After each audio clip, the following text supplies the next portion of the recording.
episode of the Red Arrow Health and Wellness Podcast. I am your host, Marco, with my lovely co-host, Jessica. How's it going, Jessica? Going well. How are you, Marco? I'm all right. Great. Hanging in there. Yeah, me too. Week's almost done. It's 4th of July week. 4th of July weekend. Trying to wrap up all the work so we can enjoy the weekend. 4th of July is on a Saturday this year. Woo! It's going to be great.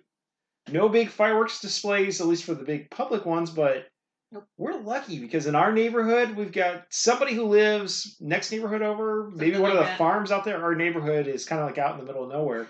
It's just suddenly there's a neighborhood, and then around it there's farms and bean fields. A few other little neighborhoods. Somebody over the tree line launches off a fireworks display that's better than most of the local municipalities. Yes, it's every amazing. Year. Like we moved here, and like kid one comes out of her room going, "My room's lighting up." We're like, "What do you mean? Like, is there something weird with the wiring in this house or what?" And then we go out, and it's a fireworks display, and it was an impressive one. And it was actually better than the one that we had been to a few hours earlier. And it was only a couple of years more, and then we just gave up on going to the local one done at the fire department or trying to go to the ones downtown over Lake Michigan. It's like, why wouldn't we just sit in our front steps and watch a better display, a longer display? I don't know how much money this guy or gal or whoever is shooting these off, but I'm guessing a lot because it's a pretty impressive show. They do a great job. So that's the plan this year is stay at home because everybody else has shut down their fireworks displays. That's true. We'll do a movie outside in the yard, and whenever so much fun. My parents were asking, like, what time does he start? I'm like, when it's dark. When he gets drunk enough to light stuff on fire and make it go boom. I don't know. It just happens, and sometimes it's on the 3rd, and sometimes it's on the 4th, sometimes it's on the 5th, sometimes it's all of the above. Sometimes it's the 4th, and he's got leftovers on the 5th. I'm guessing since 4th of July is on a Saturday, it will be on the 4th. I assume so. We'll do a movie outside. When he starts shooting stuff off, we'll pause the movie and just turn around and watch it. That's right. And I'm super excited.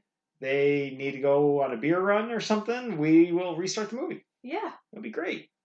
But before we get into those festivities, we need to record a podcast. Yes, we do. So like last week, we will be updating the Red Arrow Challenge at the end of this episode. I think that's so best. We can dive into everything else. I think that's going to be the new normal for our podcast, to borrow a phrase that everyone's sick of. So let's not linger on that. Let's get into... We had a big milestone this last week. We did.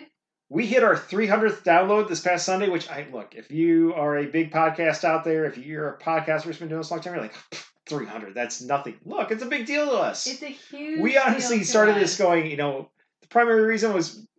Well, we want to share information, but we honestly thought, like, you know what? If it's a chance for us to converse with each other without having to listen to SpongeBob or whatever else they're playing, Blue's Clues right now. It's a victory. And if we get a few listeners, great. So 300 listeners in 2 months, that's a big deal for us. And then, Jess, I just looked at the numbers before we started recording. Yeah, we're at 375. Yay, that's so exciting. We'll probably hit 400 tomorrow or this weekend. Definitely by the time this episode posts, at the rate we're going, that's awesome. We're going to hit 400. So, wow. Thank you. Thank you to everybody who listens, subscribes, downloads, or clicks on us by accident. Whatever. We appreciate you. I think it's worth a cheers. So, Jess, what are you drinking? I am drinking something that I actually found in a book. So in the book, it's called... What was the book? Right. This drink has a lot of tequila in it, so sorry. The book is called I'm Just Here for the Drinks. Appropriate. And it's a wonderful book about mixed drinks. It has all different kinds, and honestly, it's a fantastic book. And if I could remember the author, I would tell you right now. Well written. Very well written. Nice little history and stories about all of them. Movie references. The book, the drink is called The Seventh Planet, aka the Puck Uranus. That's a nice hockey tie-in, I think. Oh, I didn't even think about that. It's blue, so that is basically what caught my attention. And I was like, oh, I think I can sort of modify that to fit for me, for the things that we have on hand. So, and I did modify it. My version of it has 2 ounces of lime juice, an ounce of triple sec, 4 ounces of tequila, and it's topped off with a little Moscato d'Asti. And then a lime for garnish. So the reason it's blue is because I added food coloring because it's supposed to have blue curacao in it, but we don't have any of that on hand. And I really wanted it for it to be blue. So I put in, this one is super dark. I put in like 6 drops of blue food dye, and that is too much. Yeah, it looks like you put about 6 Smurfs in there in the blender. And then I blended them up. Yeah. Yum, yum. You can call me Gargamel. Oh, old reference. Actually, no, they've made movies. They made movies. Hank Azaria's in one of them. That's true. Marco, what are you drinking? Well, mine is not blue. Unfortunate. Mine is not artificially colored. Mine's organic. Ooh. Mine is kosher. Mine is from Journeyman. It is a whiskey. Yum. I'm having a Buggy Wheat whiskey, which is my favorite from Journeyman. They make a lot that I like. I always seem to come back to this one. This is my favorite, and I'm having it just with one big ice cube. Awesome. Are we sponsored by the Smurfs? We are not. Journeyman? No. The unnamed tequila that you used? Nope. No. Do we enjoy all of that? We do. All right. Cheers. Cheers to the drinks. Cheers to the 375 and counting downloads. Hooray! Great. That was a good cheers. Yeah, it was.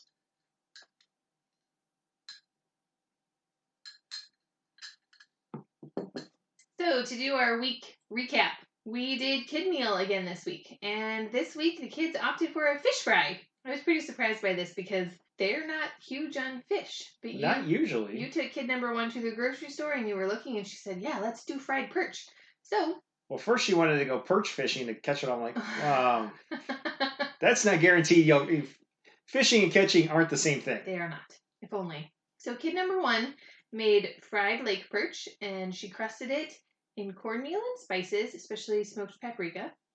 And then she thought about doing the Cajun spices and then backed off of that and just went more with smoked paprika. That would have been amazing. Yeah, it would. And then our perch was crusted in ground chicharrones with Old Bay. Chicharrones. If you're not familiar with chicharrones, it's pork rinds. Pork rinds, and they're really good. You can roll your R much better than our perch was crusted in ground chicharrones mixed in with Old Bay, and oh my god, it was so good.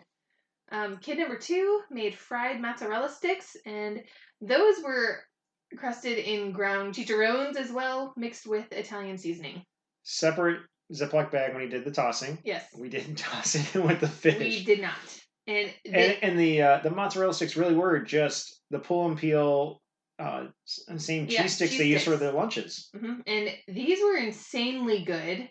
I think I ate 3 or 4 of them. When you brought them out, and Kid 1 and I were babysitting the fryer, and she was doing all the work out there, it didn't have the heavy crusting to create the whole outside. I'm like, these things are just going to turn into a puddle in the fryer. That's what I expected too. But because they were so cold out of the fridge, and the directions actually said put them in the freezer, I'm like, well, that's insane. All it's going to do is drop the temperature of the oil, and it'll never work right. But they were cold enough that they held their shape when they came out, even though they just had a spattering of the chicharrones on the outside to make it crunchy, and the Italian herbs stuck to it, and they were great. Actually, much lighter than a fully breaded normal mozzarella stick from a restaurant. Absolutely. But still had those same flavors. Yep. Kids snarfed them down. Now, they weren't super stretchy like you get at a restaurant when you bite into it and then the cheese stretches out. Well, if we had a thicker coating, and I did find some other recipes, low carb recipes that we could have used. We get that thicker coating, which gives it time for the internal cheese to become molten. But they were soft, they were yummy, the flavors were there, the textures were there. Awesome. I thought they were a success, and the fact that they all disappeared too. Yeah, not one was left, and that was great. And we did 16 for the 6 of us. Yep. Kid number 3 made a veggie salad. It was so pretty. He chopped up radishes, red onions, an orange bell pepper, cucumbers, and tomatoes. And he took time and he arranged them all on a little platter, and it was a very pretty little rainbow of vegetables. He was very visually pleasing. Tasted good too. And kid number 4, our 3-year-old, made lemonade. From a can. Frozen can. She was very proud of herself. She did all of the stirring. I'm proud of her too. She had to measure how much water to put in, which involves counting. Yep. How many cans of water to put in. Yep. But she got to make something, and that's the important part. She's contributing just like the big kids are. That's right. She's big and she can help too. And that is exactly what we're trying to teach her. Yes. Yeah. So, and the lemonade came in handy because, oh dear Lord, it's been hot this week. And so the kids just went to town on that lemonade. Kid 1 and I are still running together every morning, but Kid 1, the one who, if left undisturbed, will sleep till noon. And we usually have to wake up and like, look, kid, it's 10, it's 10:30, get up. Surprising because she's only 10 and a half. Yeah. I didn't start doing that until I was, 13. So we went Monday and it was so hot and she was so miserable. She asked if we could start running earlier when it was cooler out. Like, you know what this means, right? You're getting up before 7 a.m. so we can get this running. And we've been doing that. It's been great. Today we went and we did a 5K version of the 2-mile run we've been doing. She's still doing that without walking. That's amazing. We're trying to improve the time, although Monday was like probably the worst route or run around that route because it was so hot.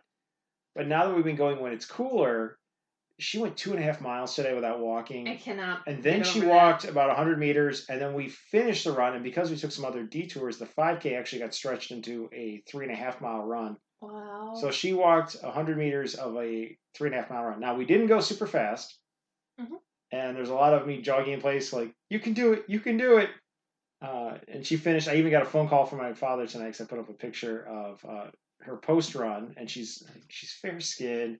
She got a sunburn yesterday from laying around the pool, and then she just finished a 3.5 mile run. So she's bright pink red, and she's wearing a bright pink shirt that's reflecting on her face. He's like, "Oh, is she okay?" I'm like, "Well, okay. First off, Dad, that photo was taken at before 9 a.m. So if she wasn't, we'd probably be in the hospital right now getting her checked out." Yeah, she's fine. And she went on, she did her goalie stuff. She did all sorts of stuff today. But what she hasn't been doing, and what we haven't been doing a lot with all this heat, is we have not been out on our bikes. Because running is something you want to do early in the morning. And we've been opting for the running because we're trying to get her ready for cross country. So it hasn't been any biking going on out of us, but there sure has been a lot of swimming going on. Lots of swimming. Lots of swimming going on. So that's been fun. And Kid 3 is getting to the bottom of the deep end now. This is such a big deal. He's like afraid of the water. Well, he was. For him, no, he's still a little nervous. For him to get in without his floaty and to like swim down to the bottom of the pool is a humongous deal. Okay, for him. And to jump off the side of the pool with his big brother and sister, it's huge. Yes. Marco and kid number 3 got haircuts this week. We did. I was talking to the barber too, like, "Hey, has it been busy?" And he's like, "Well, we were swamped at first, and now it's starting to calm down." Like, that was the plan. Let all those people who are rushing to go get a haircut in there, those who absolutely need one and work with the public right away, and those of us who work virtually, yeah, we can wait a couple weeks. And we did. Yeah. Walked right in. Kid 3 and I got haircuts. In, out. Made sure to tip them well because we appreciate them, and they couldn't do anything while this whole mess was going on. Yep. And now happy they're back. Happy they're still in business. Yes. They did a great job on both of us. I agree. You're very handsome now. Both of you. Kid number 1 and kid number 4 are waiting until closer to the start of school to get their haircut. And kid number 2 is embracing his inner hippie. Yeah, he is. He's letting his hair grow long, and just so you know, there's no attempt at a man bun yet. No, but he doesn't want the haircut. Most of the time, he's not wearing a shirt. No. It's just like shorts. Goes outside and he's either barefoot or he's in flip-flops. Shorts, sandals, or barefoot outside. He no looks shirts. Like a 16-year-old beach bum. He does, especially since he keeps getting tall. He's gonna need a headband soon, though. His hair's very long. It's pretty thick, so it's funny. He's gonna have quite the tan lines when he goes back to school. It'll be impressive. Speaking of school, we're moving that way. The state put out a bunch of recommendations for how school goes. Things are opening back up, but it's not fully open. We kind of like the wave of openings have kind of slowed. We're anticipating a lot of stuff. The next round of openings happening right now, and it's going to be at least another week. Well, COVID numbers the numbers are elsewhere, and I think she's just trying to take things really slow to keep everybody safe. Including in Lansing, so like pretty much at our front doorstep. Well, when everyone's getting COVID at the same bar in Lansing. Way to go, Michigan State. Thanks. This is why we can't have nice things like hockey. This is why we cannot have nice things. So more of our races and events that we were looking forward to are going virtual or being outright canceled. We had talked about some of this earlier when we talked about virtual racing. Mm-hmm. But another wave came in this week, so it's just kind of like it was a heartbreaking week. Day after day of heartbreaking news, heartbreaking news, heartbreaking news. Among the heartbreaking news, Apple Cider Century, which is down in Three Oaks, Michigan, has been going on for 40-some years. And it's a variety of bicycle rides all the way up to the full century, which is 100 miles. Has been pushed off to 2021, and mainly out of precautions for all the volunteers. And they have a ton of volunteers. They do. It's impressive. They have support stops and support people out in trucks checking on people because they cap it at 5,000 riders. So that has been pushed off. Your triathlon you're waiting for, it was going to be girls' weekend, going to Naperville, a sprint triathlon in Naperville, Illinois. Naperville was explicitly shut down this morning. Oh, explicitly? No. Officially. Officially, that's the word. That is good tequila, isn't it? It is. This will be fun. Naperville was officially shut down this morning. I knew it was coming. How do you feel? How do I feel about that? I'm super sad because honestly, that was my last race that I had on the books, and so it was sort of helping me stay motivated to exercise. And now it's been yanked away. Well, you came home with a pile of medals last year. Those were thick, heavy medals, too. Right. Big ones. It's a really well-run race, and the swag is really great. So it was because nice. You got your finisher medal, and you got third place in your age group, which was everybody under 40 in aquabikes. I don't remember. But you were going to do the full triathlon this year for that one. It was going to be my very first full, actual triathlon, not a kai-tri, but an actual triathlon. So I was super geeked about that. So it was a little bit longer where you've got a type of race I've done that you haven't. Right. It's okay. I'll do it next year. Everybody's registration is going to be applied to next year. They're going to send out a link to re-register in a couple of weeks. So I'll do that for sure. But right now I'm working on talking a bunch of my friends into signing up with me for next year's. They should do that, and they should come with us to the UP for the Mish experience, the Mish X Sky-Tri. Yeah. That was so much fun. It was a good time. I think that is currently my favorite race. At least the one I'm most looking forward to in 2021, and probably most heartbroken about with 2020. I understand. Oh, yeah. They made the prudent, responsible decision this year. I'm still heartbroken. Yeah. But I hope if they are among the listeners, I hope they understand why I'm heartbroken. It's because they did such a good job, and it was so much fun. Mm-hmm. And Upper Hand Brewery did a great job sponsoring and handed out lots of yummy beers at the finish line. Look, there are a lot of great brewers out there who make a lot of fine products, but to have that product balance well with post-triathlon. It's true. Mm-hmm. Yeah. Well, aside from the races, though, restaurants are kind of open, which is nice. They have limited seating. Gyms, fitness centers, and ice rinks are still closed in Michigan, which means no taekwondo for the kids yet, yep. Which is driving Grandpa nuts because he runs the taekwondo school. Mm-hmm. And no hockey yet. I want to go play hockey so bad. The kids want to go play hockey. I want to go to the skating rink because it is wonderfully cold in there. And as commissioner, I'm still getting emails from people who don't understand geography. I seriously. Well, I saw a tournament was going on at this rink. I'm like, that one's in Indiana. What about that rink? That one's in a different state. What about this one? That one's in Florida. This is Michigan, and the rinks aren't open. Oh, I saw a picture of this rink in Michigan. Somebody was doing something. If you want to rent the full ice for you and your kids, some rink owners will let you. But if you're doing USA Hockey and your state is still officially closed, you can't. So in the case of our league, our local rink owner is being very responsible for anything that's USA Hockey. He's abiding by the full rules. And I love him for that. I'm so happy he's taking it seriously. He is. Now, if I wanted to rent out the entire building and pay for all the cleaning and was going to keep it at just you, me, and our children, he would rent me the building. I don't have that kind of cash. I got to send 4 kids to college. I'm sure he would still love it, though, because he's got to send 4 kids to college. Exactly. It's all right. I think he's making enough money off of our family. He for sure is. We'll be back with him soon enough, hopefully. Please, people, stop being stupid. Put on your masks. Be responsible so we can get back to hockey. Speaking of the governor and sports, though, the governor floated a brilliant idea. She put out her blueprint for opening schools. Great. Looks great. Kind of has different benchmarks you got to hit for different things.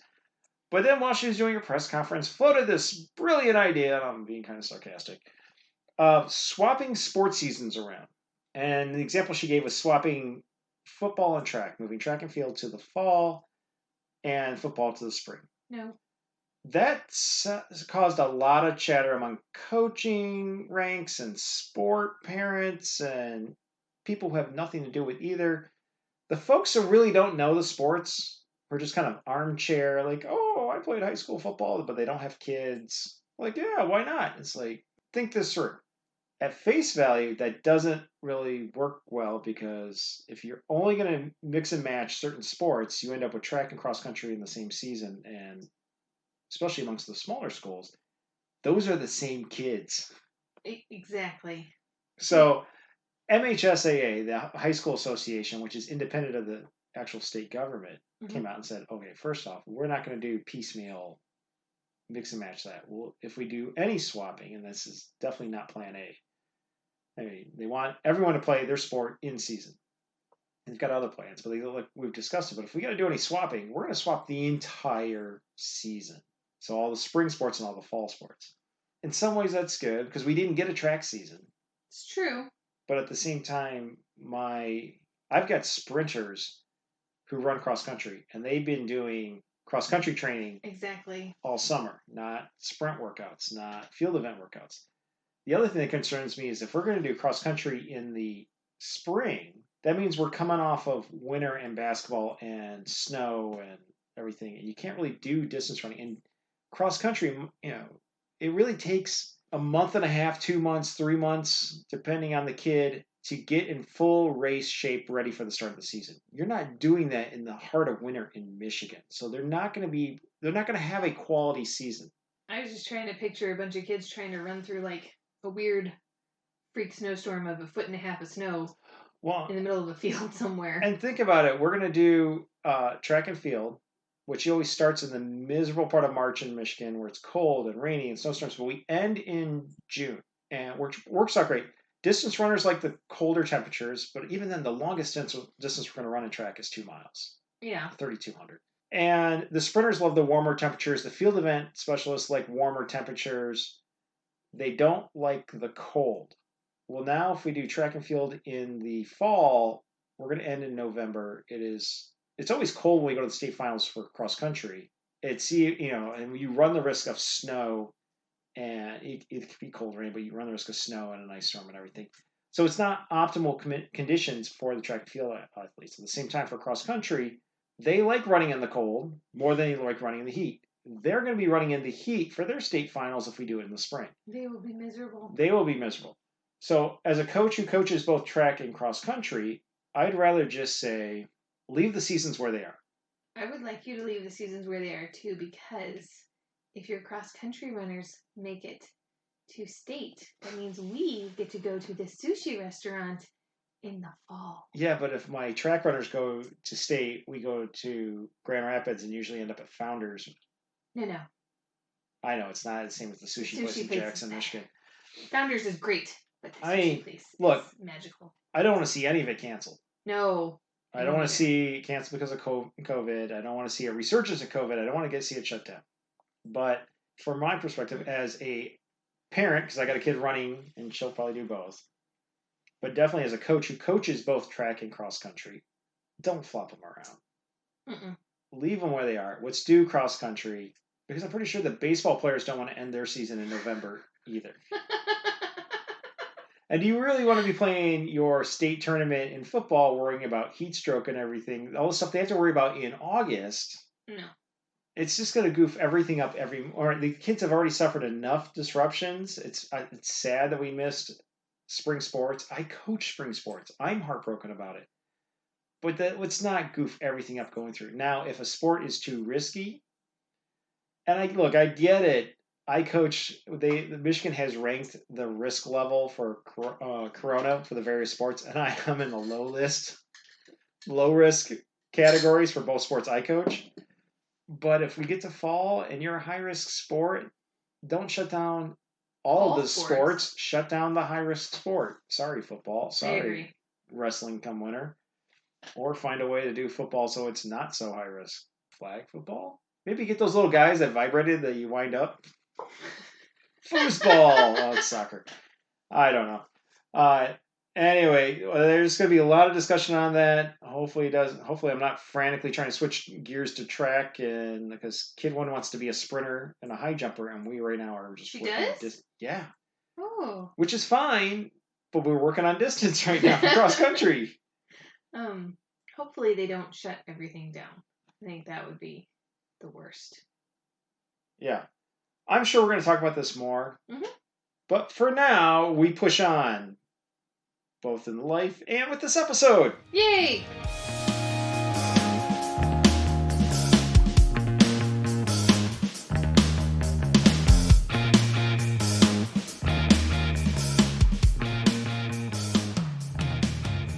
For our main feature tonight, we're going to call this one Getting in the Groove and Staying in It. This is all about establishing good habits to set the stage for success. And when we talk about setting the stage, in episode 17, if you listened in on that one, the building your performance plan, everything we're going to talk about here is what you would call antecedents. What we call the antecedents in that. If you're from the technical background, they are antecedents. Yep. We're setting up things to set the stage for the actions, the behaviors you want to do. We're going to dive deep into that in relation to racing, training, your diet. Getting up, being active, being healthy can be hard for some people. And because it's hard, many people won't stick with it. And just look at your New Year's resolutions. It's the same sort of thing. Like by a month and a half, everybody's done? Usually, some people, it's a half a day. So with these steps, these setting the stage, these antecedents, what they do is they grease the wheels. They make doing the right thing easier for you. And let's face it, people like to do things that are easier for them. Mm-hmm. It's just natural human behavior. So let's do that. Let's grease those wheels. Let's make it easier to turn it over a new leaf. So it all kind of falls into the old saying, failing to plan is planning to fail. That doesn't mean you do all this stuff, all this planning. It doesn't mean you can't be spontaneous. It doesn't mean you can't improvise. It just means you have a base plan. If you deviate from that, great. And if you kind of hit a dead end, it's like, well, you got something to fall back on. But if you wake up in the morning, you don't have a plan, you don't know what's going on, you waste so much time. Well, what are we going to do today?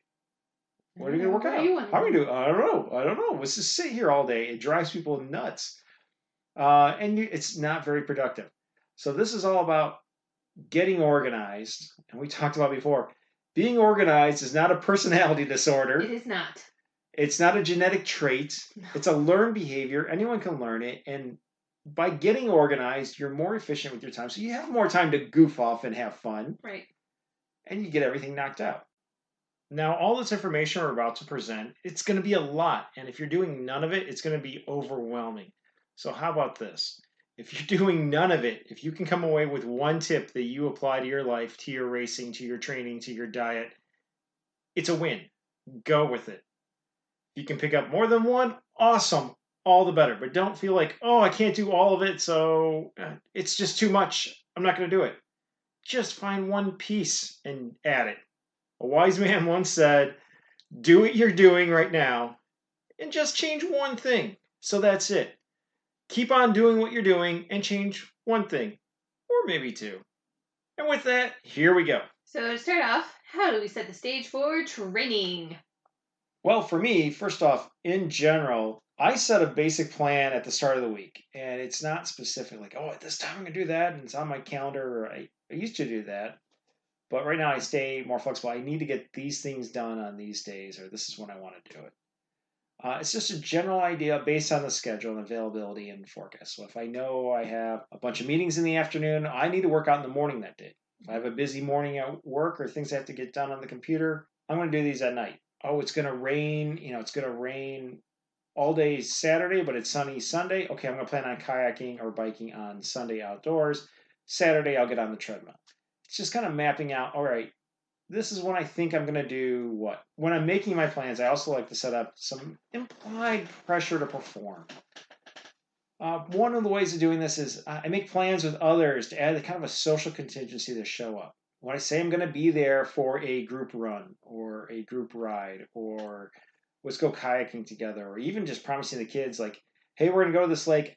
I'm going to kayak and the rest of the family's going to fish and we'll trade around and everything.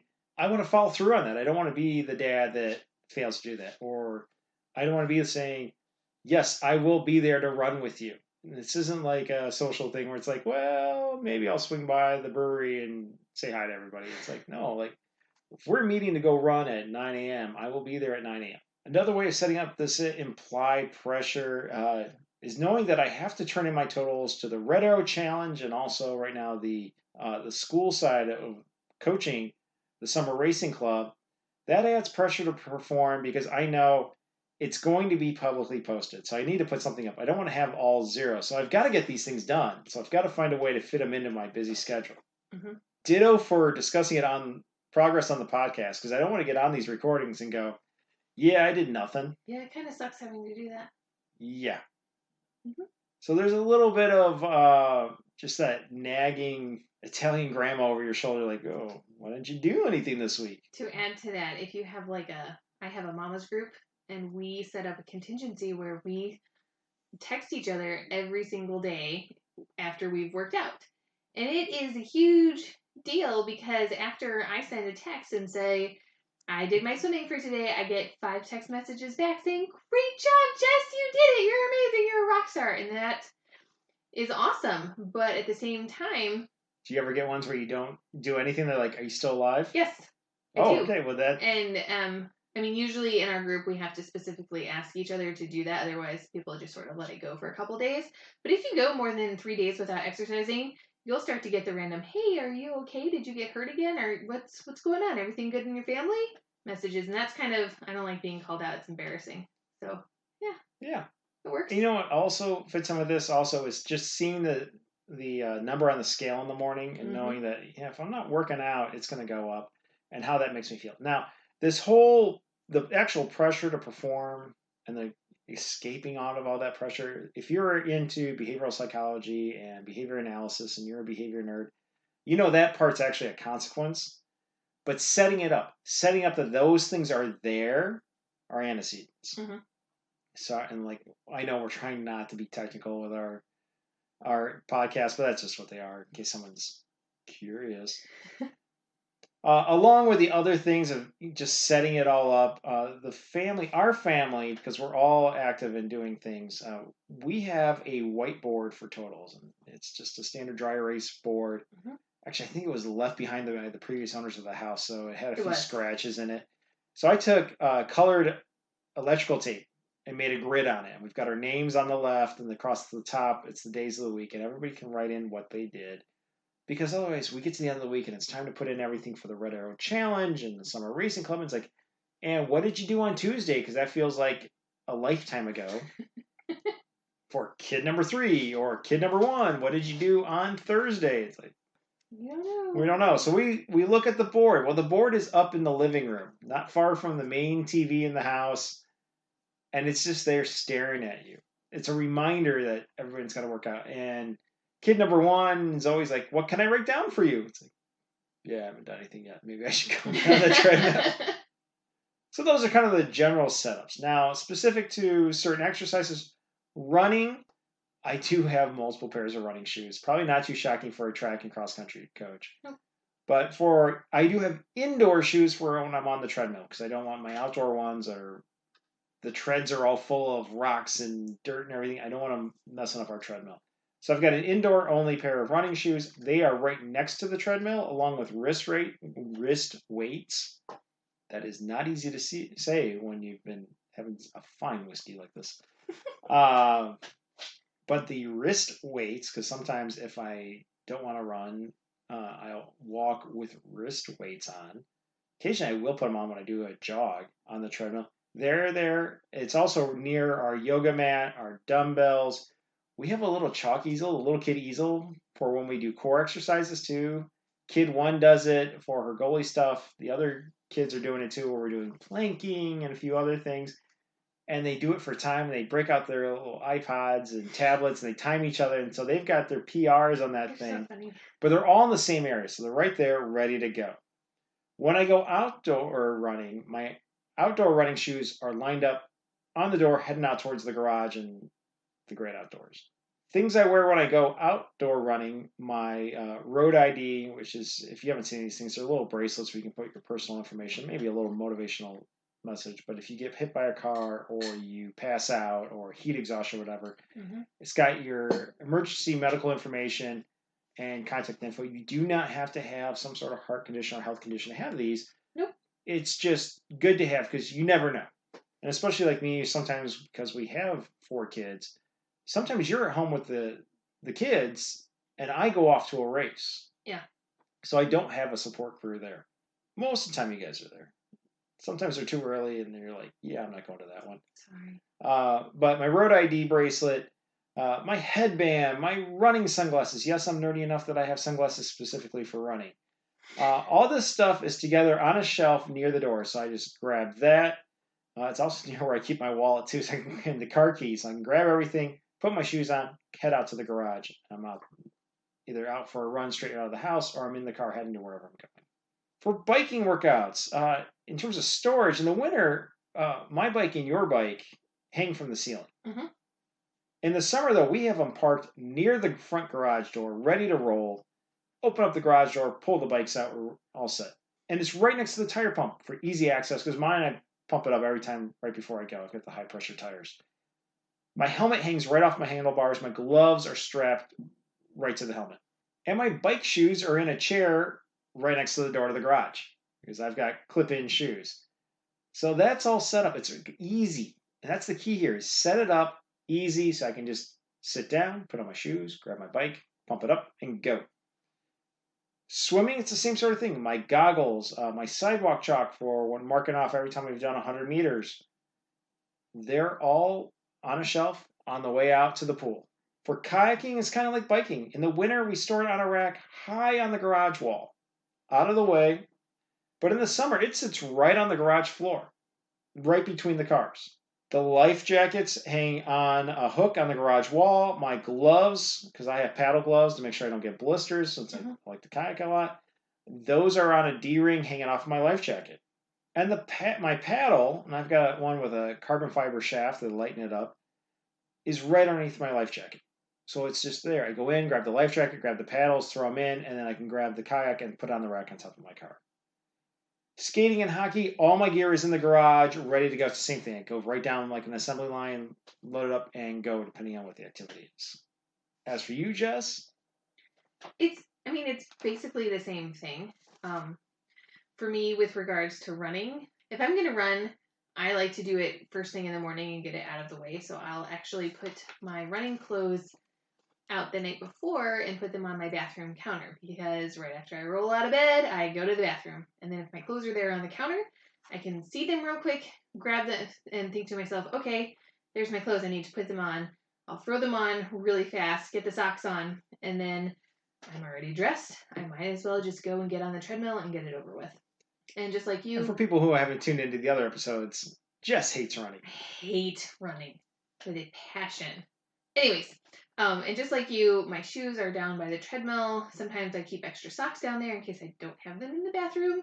Always have backups handy. I keep a water bottle down in the basement that is usually filled up with water. So everything is where it should be for me to get things done. For biking, again, pretty much the same as you. I have a camelback that I wear, so that hangs from my handlebars as well. It's a prompt for me to take it inside, fill it up with ice water, put it on my back, and then I can go grab my bike and hit the road. I also keep my sunglasses in their case inside of my helmet that hangs from my handlebars, and that way I'm not like digging through 4 different purses trying to find my sunglasses so I can go ride my bike. Sometimes that can take a while. And you only wear that one set when you're biking. Yeah, it's just for biking. They're pink. They're not as fashionable as your normal sunglasses when you're out and about. They are not cat eye sunglasses. No. It's a little bit heartbreaking. That's okay. These ones are pink and they're shiny. So, anyways, swimming. The only thing I can think of to add to it is that when we're coming out of our bedroom, we have to walk right past the towel closet, and that's where the beach towels are. So you have to say, "Oh, right, I need a towel." Open it up, grab a towel, go down. grab the goggles and the chalk on the way out the door to go do laps. For me, I know that you talked about the whiteboard that our family has, which is true. We do have that. I also have my own individual behavior plan that I've been working on, and I keep a copy of the behavior plan in a binder on my desk. It's right in the middle of my desk, so I can see it every day. It's easily accessible, and I also have extra printed data sheets in there. And your main desk is kind of at the nexus point, the main node of the entire house. Right. So I have to walk by the intersection 50,000 times a day. Intersection between the living room and the kitchen and heading into the garage and the playroom and everything, the entryway, everything kind of just crisscrosses right at your main floor desk. But the really important part is that I keep my data sheet for my exercising on the refrigerator right at eye height. So your eye height. My eye height. It's not at your eye height. Not at the kids' eye height. No, they don't need to see it either. But it's kind of my height. I just don't pay attention to it. Anyways, it's there, and I see it every single time I go into the kitchen. And if I haven't filled it out, then I think, oh, right, I have to exercise, because right on my data sheet, I can see how many minutes of TV I am up to that I've earned. It's a cumulative behavior plan, so each day builds on the previous day. And I don't want to lose that TV time. So it keeps me motivated. It keeps me thinking, yes, I'm going to exercise. All right, Marco, so what do you do for races in general? Well, in general, both of our vehicles have cargo bars, roof rails, roof racks up on top. When we travel with bikes for triathlons or just bike-only events, we usually travel with them on top of the vehicle, although if we have no kids, we can put all the seats down in either vehicle and get both of our bikes inside. That isn't often, though. No. When traveling with the kayak for Kai-Tris, it also goes on top of either vehicle. And actually, especially if we're doing a Kai-Tri, we only have the one kayak.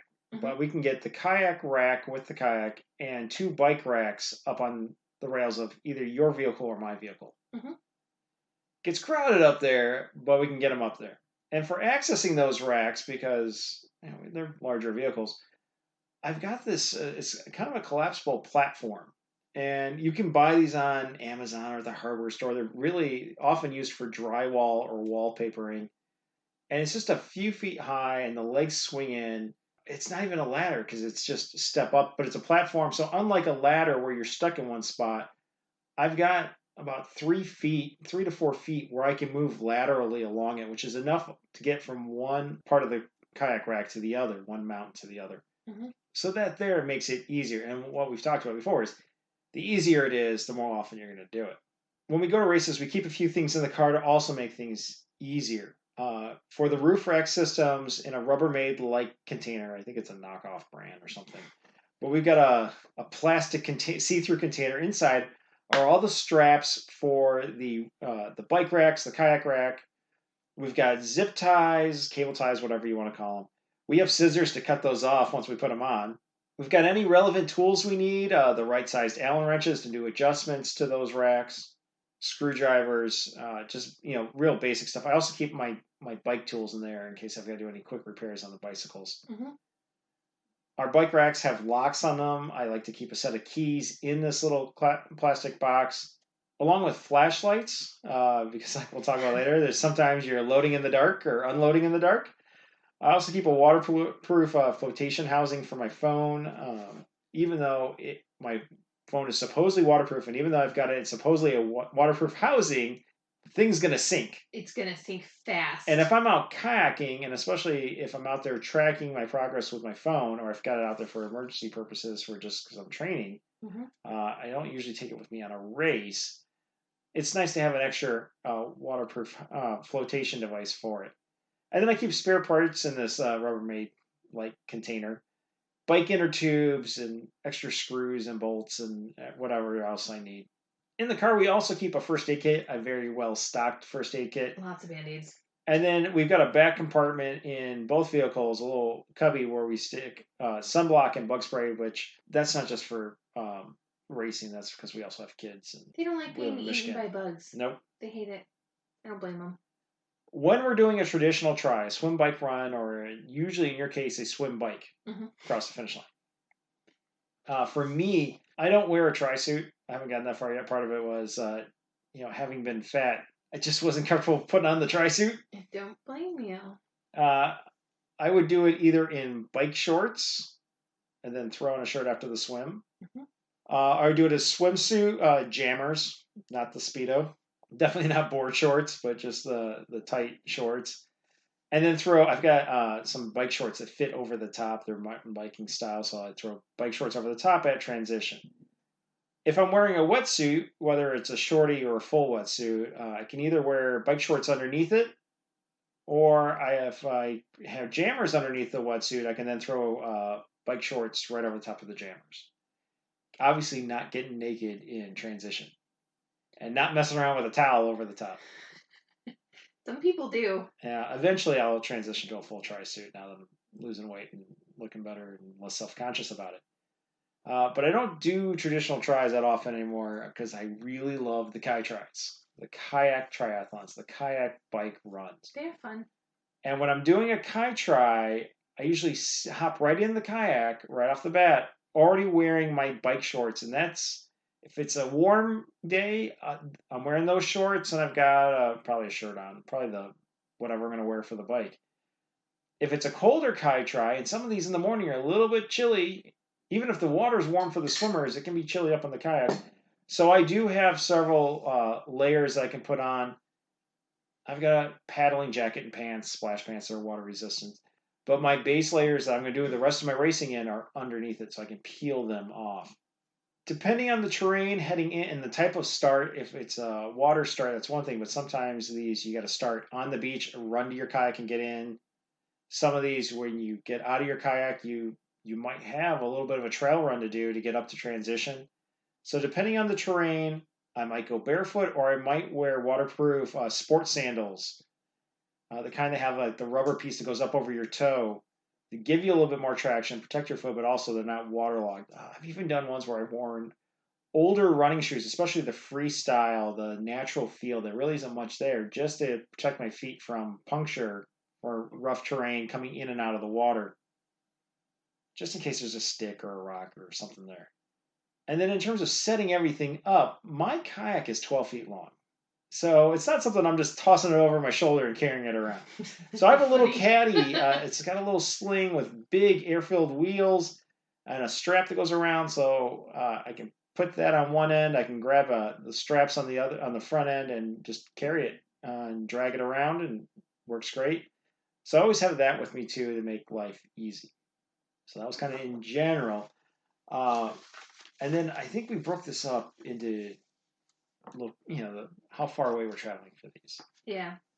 So for local races, this is kind of how I get organized, and hopefully this helps some people too. The night before, I lay everything in a line, just an assembly. I'm ready to go. The clothes, any warm-ups going to wear, and if necessary. Now, if it's hot in the middle of summer, you don't need any, but it's going to be a little chilly in the morning. The sweatshirt, sweatpants, whatever. My wallet, my watch, and I want it charged up, man. The watch being my Fitbit. My road ID, my water bottle filled with ice water, or just water if it's the night before. I lay out my shoes, my socks, the breakfast bar I'm going to have in the morning. And if I'm planning to run with my phone, an armband to put my phone in. Although I've really moved away from having the phone and the headphones and everything, and just kind of you can't wear headphones when you're racing anyway, so. Well, when you do 5Ks, you can, but when you're doing triathlons and whatnot, they will not allow that stuff, and that's also kind of led to that, and also just getting more in better shape and more comfortable with it. I just don't need the quarter mile feedback with music constantly. It's just I'll wait for my Fitbit or I'll look at it and like, oh, I've gone 2 miles, got a mile more to go, or we've gone 5 miles or whatever. Anything getting packed in the car, I load that the night before. I put my sunglasses on the dash, cycling shoes, bike helmets, swim goggles, towels, 5-gallon buckets. Some triathlons let you have a 5-gallon bucket, which makes it easy to carry all your stuff in triathlon or into transition, and also gives you a seat to sit on when you're changing. Larger ones don't allow it. I have a fun story about that in a minute. Yeah, so check with your triathlon, but I like it when you have it. I like the bucket too. I attach my cycling gloves to my bike helmet. Sometimes I also attach my cycling shoes straight to my bike, especially since they're Velcro. Oh, that's nice. If you watch the top athletes, they will run with their bike coming out of transition, and as soon as they get to mount up, they hop in and they slip their feet right into their shoes already attached to the pedals. Oh. I'm trying to do that. I'm not totally proficient at doing that yet. You have to practice in the yard. Well, that's why I got my clip-in shoes for my bike. I also got ones that have a little bit of tread and I can run in. Also, the night before, I'm going to pack backup shoes, backup sunglasses. Just, you don't want your whole race day ruined because something broke or you forgot something. Or you sat on your sunglasses or your kids were playing with them and broke them. I'm also going to throw any post-race clothes in the car if we're going somewhere and I don't want to wear spandex or little short running shorts or whatever they have in the event. You don't? Now, for the local races, that's not, a lot of times that's not necessarily the case, especially if it's nearby. I'm just going to come home and take a shower and then we can go out. Mm-hmm. But maybe, depends. And then if it's a place I'm not familiar with or I need to bring confirmation papers or registration or anything, I'm going to throw that up on the dash or in the glove compartment the night before. If the kids are going the night before, we're going to lay out their clothes, we're going to pack snacks, and we're going to load strollers. Before bed, I'm going to take a shower, and then I'm going to set my alarms on my phone. Plural. Multiple alarms. The get up alarm, the no, seriously get up alarm, the you got to be done with breakfast alarm, the get in the car alarm, the you better be pulling out of the driveway alarm. Just every step of the way. I mean, that's just how I operate. The morning of, I get up, I load my bike if necessary, if it's a bike race. I don't load my bike the night before because I can't get the car out of the garage with the bike on it, and I don't want to leave it out in the driveway like that. Nope. I have breakfast and coffee. I get dressed. The base layer is whatever I'm racing in, and then I go. Now, I didn't get into the kayak because we don't have any local kayak races. And by local, I mean within 20 minutes of the house. Right. For local races, I like to do the pickup in advance, and that way, when it's available, that way I don't have to stand in line. I avoid all the chaos in the morning. I can just show up and I'm ready to go. I've got my bib and whatever else I need. Post-race, like I said before, I'm most likely going home or I'm enjoying the post-race festivities at the site. So there's no need to shower before enjoying those. And if we're going out, I'm going to go home and get cleaned up there. So easy peasy. Jess, what about you with local races, the ones that are within 20 minutes of the house? I mean, I married a guy who's super into organization, so he takes care of most of this for me. Well, that's helpful. One way. So you're saying if someone's out there and they did marry somebody like that, divorce and go find somebody new? For sure, you should do that. Oh no, my don't God, do that. no. That's ridiculous. Follow this plan and you'll be all set. For me, I basically do the exact same thing. I lay out everything the night before. I'll pack my bag or I'll pack my bucket full of all of my stuff. So I've got my armband in there. I've got my sunglasses. I've got goggles. I've got an extra swim cap because I do aqua bikes and triathlons. Well, and also the armband because while most of the races you do don't allow you to have headphones and music, you still race with your phone to track your progress. I do. And your speed and your time and everything. Yeah. I use Runkeeper to keep track of my progress. Well, and your Fitbit doesn't have GPS like mine. No. And the readout on it is much smaller, which is harder to do when you got sweat on your eyes. I can't read it in the sunlight anyways. I cannot see the screen.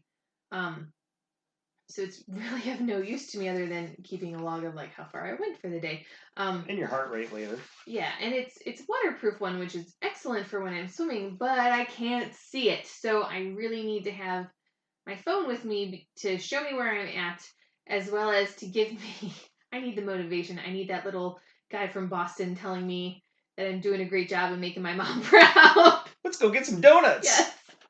So no, let's go to Dunkin'. It's really important to me. I need it. So that's why I have my armband, and then on my bike, I always have my phone holder attached to my handlebars anyways. But so that becomes your dash pretty much. Yeah. So all of that gets packed up the night before.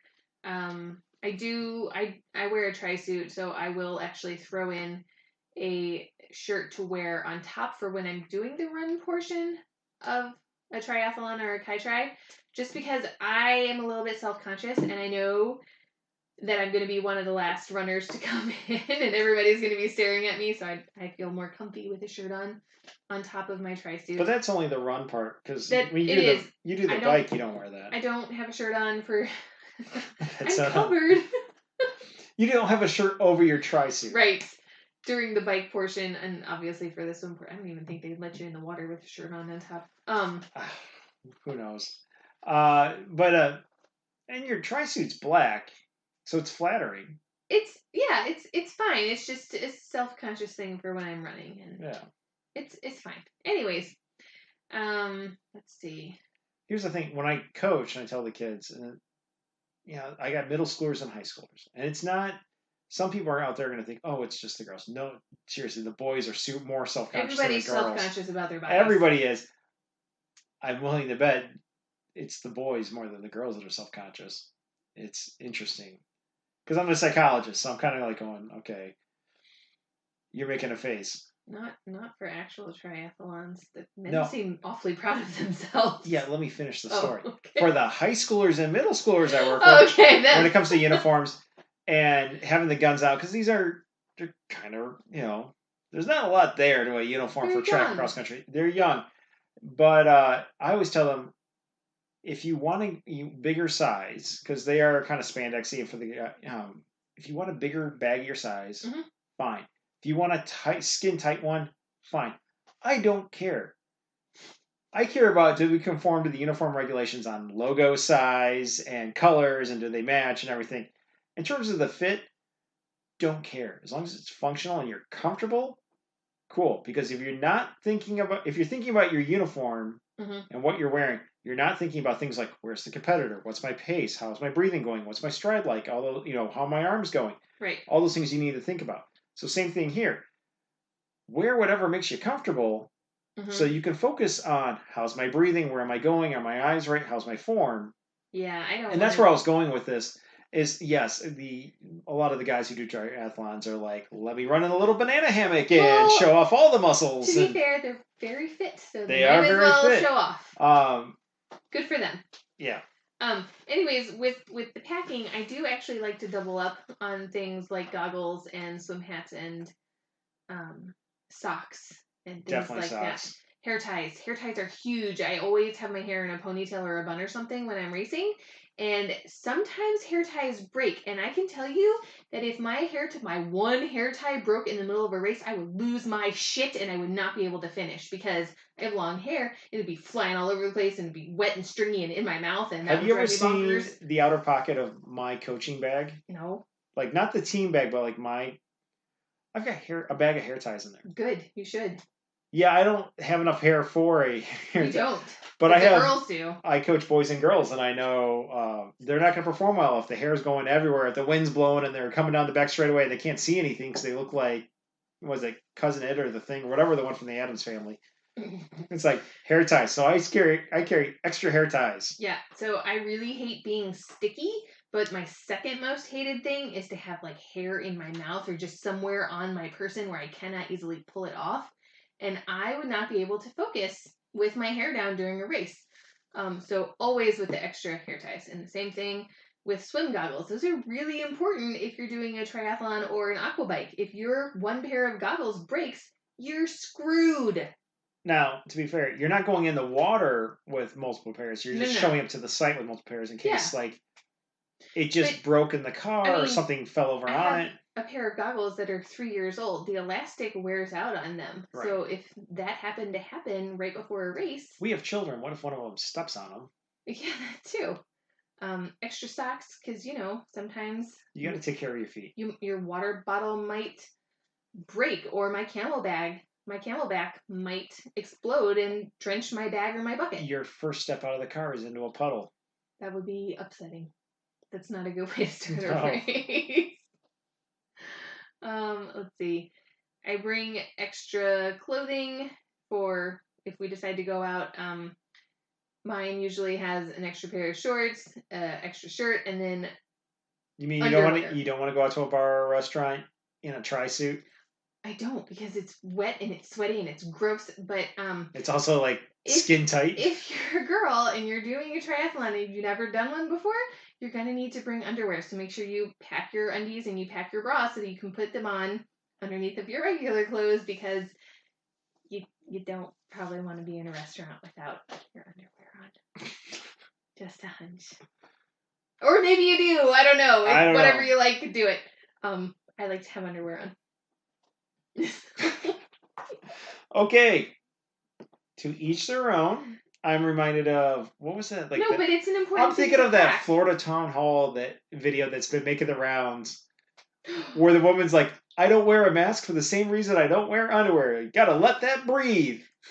Right. Yeah. Maybe not in a restaurant, though. Maybe not in a restaurant after a triathlon. Yeah. But still, that's what came to mind. Mm-hmm.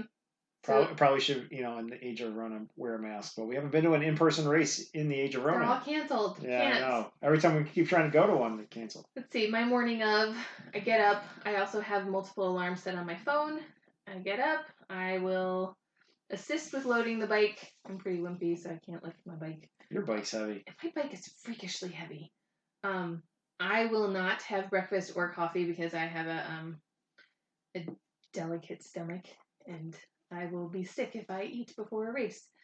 And I don't want to deal with that. Usually the race option, if you need to go pre-race, because maybe you have a runner's bladder out there or something, are Porta Johns, which are disgusting. In my case, I know coffee is a diuretic, and it doesn't affect me the same way it affects you. I know that I need to have some, or I can't function as a human, and I definitely can't drive the car. I can. Because I'm just so... I can function without it for a couple of hours, so I know that I'm going to be okay. I do make sure that in my post-race bag, I pack headache medicine, because I know that I haven't had coffee, and I've had a whole bunch of adrenaline pumping through me for a couple of hours.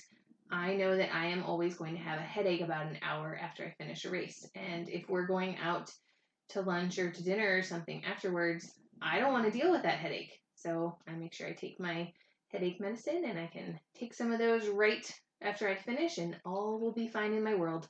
Yeah, and it's important to be fine in your world, because if this is something that's miserable and you're in pain afterwards, and it's just not fun. Look, something about races, a lot of times when you do these races, and let's just go with running races, like, this is miserable, I can't believe I'm doing this. That's the normal routine. And then you cross the finish line, like, that wasn't so bad. And like, before you're in the car, you're already signing up for the next one. Mm-hmm. That's kind of the normal routine. But if you've got a headache that then persists for the rest of your entire day, making your full day miserable, you're not going to want to repeat it. You want this to be something that once you cross the finish line, you can't wait to do the next one and do it a little bit better. Yep. Okay, so that was local races. How about destination races? So we're talking day trip here. These are ones that you can get up, drive to, do the race, and be home, and actually probably be home at lunch, after lunch, mid-afternoon. Mm-hmm. So not too far from home. This is probably the bulk of our races we do, especially in the terms of triathlons. And Kai-Tris. This is the bulk of our races and aqua bikes. 5Ks, we tend to stay a little bit closer to home for the most part. I'll venture a little bit farther from home, and some of my 5Ks fall into this category too, especially when I'm going into Chicago. It's usually a one-day deal. Sometimes we get into the next category, which are the overnighters. But for the most part, it's the same as the day tripper. So everything we've already talked about, but a few changes are the night before, I'm going to load the kayak on the car, because this is where all my kayak races are. I will load the kayak on the car, and the kayak will sit out in the driveway, because the odds that someone's going to steal my kayak in our neighborhood are pretty low. My kayak is is cheaper than my bike by quite a bit. Yep. I can afford to replace the kayak much more easily than replacing my bike. I load my paddle and my life jacket in the car the night before, and then again, of course, my paddling gloves are attached to my jacket. If you don't have a set of these, get, they call them sailor gloves, maritime gloves. I've got fingerless gloves, but they're kind of like your bike gloves, but it's got a lot of grip all across the palm. So it helps block blisters when I'm paddling, especially when you're trying to go pull and go fast for speed. But also, when things get wet, it gives me extra grip on the paddle, on everything. So that's really all I have to add the night before. The morning of, I get up extra early to build in time in case we run into construction and delays, or we get lost, or there's bad directions on the tail end of the route, or they don't really fully explain the parking situation. Usually that translates to getting up at 4 a.m. for us. The kids love that. Full sarcasm. But then after that, it's the same morning routine as a local race. For the triathlons and the Kai Tris, I like to check in and be placing everything in transition 60 minutes or more before my race. So I can calm myself, work on my breathing, do warm-ups, stretch, all that. If I'm doing a 5K or a 10K, I like to be through check-in, if I have to do that, if I haven't done pre-check-in. And 30 minutes or more before my race. So I can kind of look around and see what's going on. If they have set starting corrals, and get the right corral. But I can do a full warm-up and get my body ready to perform so I don't pull anything or get hurt. I realize a lot of my younger runners think they can just spring out of bed and take off running. That's how you get hurt, especially when you're my age. That's how you get hurt. So I need to do warm-ups. And then post-race, in addition to everything we talked about before, there's a very good chance we're going out to eat before we get in the car and head home. Or even in cases, sometimes in the Chicago races, I've gone and caught the train heading home, the commuter train. So I got to plan accordingly, and especially if I'm wearing clothes for a triathlon or a bicycle race, I'm probably going to want real clothes. Yeah. Because if we're at the race site, everybody's dressed like that. It's fine. But if we're going to go into town or we're going to go downtown, I don't want to wear the spandex all day. That's damp and everything. Even if it's just throw on a t-shirt and a pair of running shorts, whatever, something I can change quickly in a porta-john or in the car in the back with the tinted windows, something.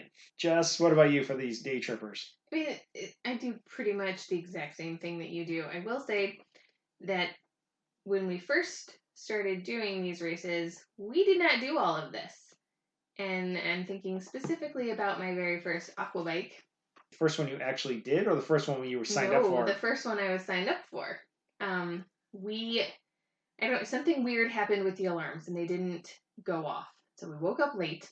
Well, they were already, in hindsight, they were already set too late as it was. They were. We figured an hour tops to get all of the kids dressed and me fed and ready to go, and you caffeinated and all the stuff put on top of the car. We didn't understand what it was to set up transition for a triathlon or an aqua bike yet, so we figured it was like a 5K. You needed 20, 30 minutes before your race. If we hit the site, we were fine.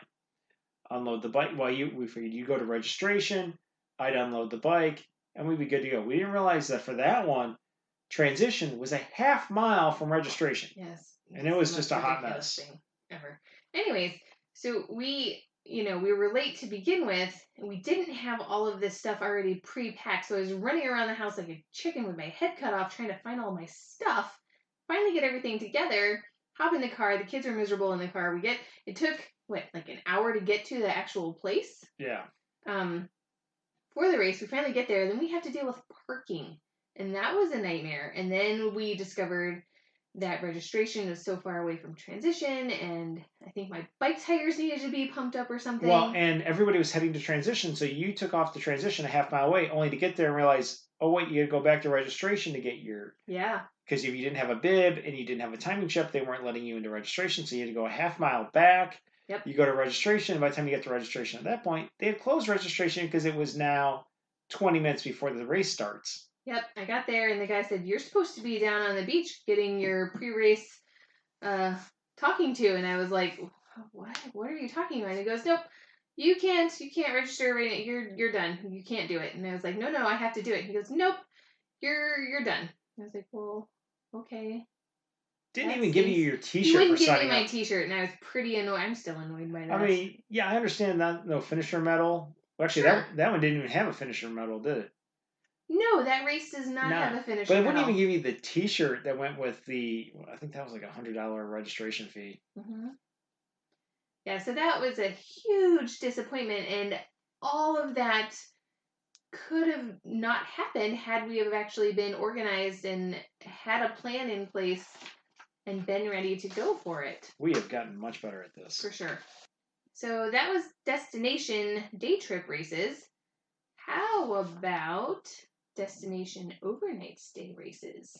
Well, these are fun. And we've actually done these with the kids and without kids. We've done this like out in the middle of nowhere. We've done it in downtown Chicago. Yep. It's definitely more fun without the kids for the overnight in the hotel room because you always have somebody who's upset or won't sleep or ends up in the bed and then like sleeping sideways in the bed between us, slapping us both in the face. But, oh, life is fun. So, all right, starting out, it's the same as the previous, the destination race, most of which is the same as the local races. The night before we leave, I'm going to pack my bag or my suitcase. I'm going to lay out my travel clothes. I'm going to pack my race clothes, my post-race clothes, any extra clothes depending on how long we're there. Any towels for the actual race if I need them. Now, a 5K or 10K, probably don't need one, but a triathlon, you're going to need something at transition. So I got to pack my beach towels for that because you can't take the hotel towels. They don't work as well either. And of course, remember your toiletries, remember your power cords and chargers. You don't want to get there and find out your iPhone's dead or your Fitbit's dead or Apple Watch or whatever is dead. So you got to load all those things. So that's the night before you leave. The night before your race, once you're on site, my bike I store in my hotel room or locked inside my vehicle, not strapped to the top, even though my bike rack has a lock. Look, they've got all night to mess with it. I either put it inside our vehicles or I take it up into the hotel room. And if it's inside my vehicle, I keep it covered. I throw like a big beach towel over the top of it. I definitely don't leave my bike in transition overnight. Even if they have security, I'm not leaving it overnight. And part of that, too, is it going to rain overnight? Who knows? We live in the Midwest. It's unpredictable weather. There's always all that nice layer of dew over everything, too, in the morning. I don't want all my my bike and everything being all wet and having to be wiped down, too. So I take it and I keep it either inside the vehicle covered up and hidden, but most often in the hotel room with me. The kayak, on the other hand, the kayak I'll leave on the rack on my car because, again, it's hard for somebody to walk off one of these. I will also leave it at transition if there's security at transition. If there's not security, I'm not leaving it down at transition overnight. I feel safer with it on top of my car because most people aren't going to be able to throw this 12-foot kayak into their vehicle and take off with it, especially getting it off the top of my car. Bit of advice, take it easy on the pre-race night festivities. Yep. Don't be hitting hard. I've seen people hit it too hard. I've heard stories of doing it too hard. I had a fellow hockey dad who was telling me his story about he and some siblings and friends were doing a race and the night before, and one of them was big into doing races and had trained, and he hadn't. So they basically said for every beer he drank, he got 5 minutes off his time, and they wagered money on who could win, whether his adjusted time or not. And then when it was all said and done, he found out that if he had had one more beer, he would have had enough of time credits to have beaten his brother. That's so funny. It was hilarious. He was feeling miserable.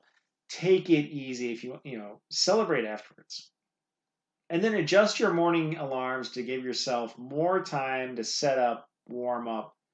You're in a strange place to get where you need to go.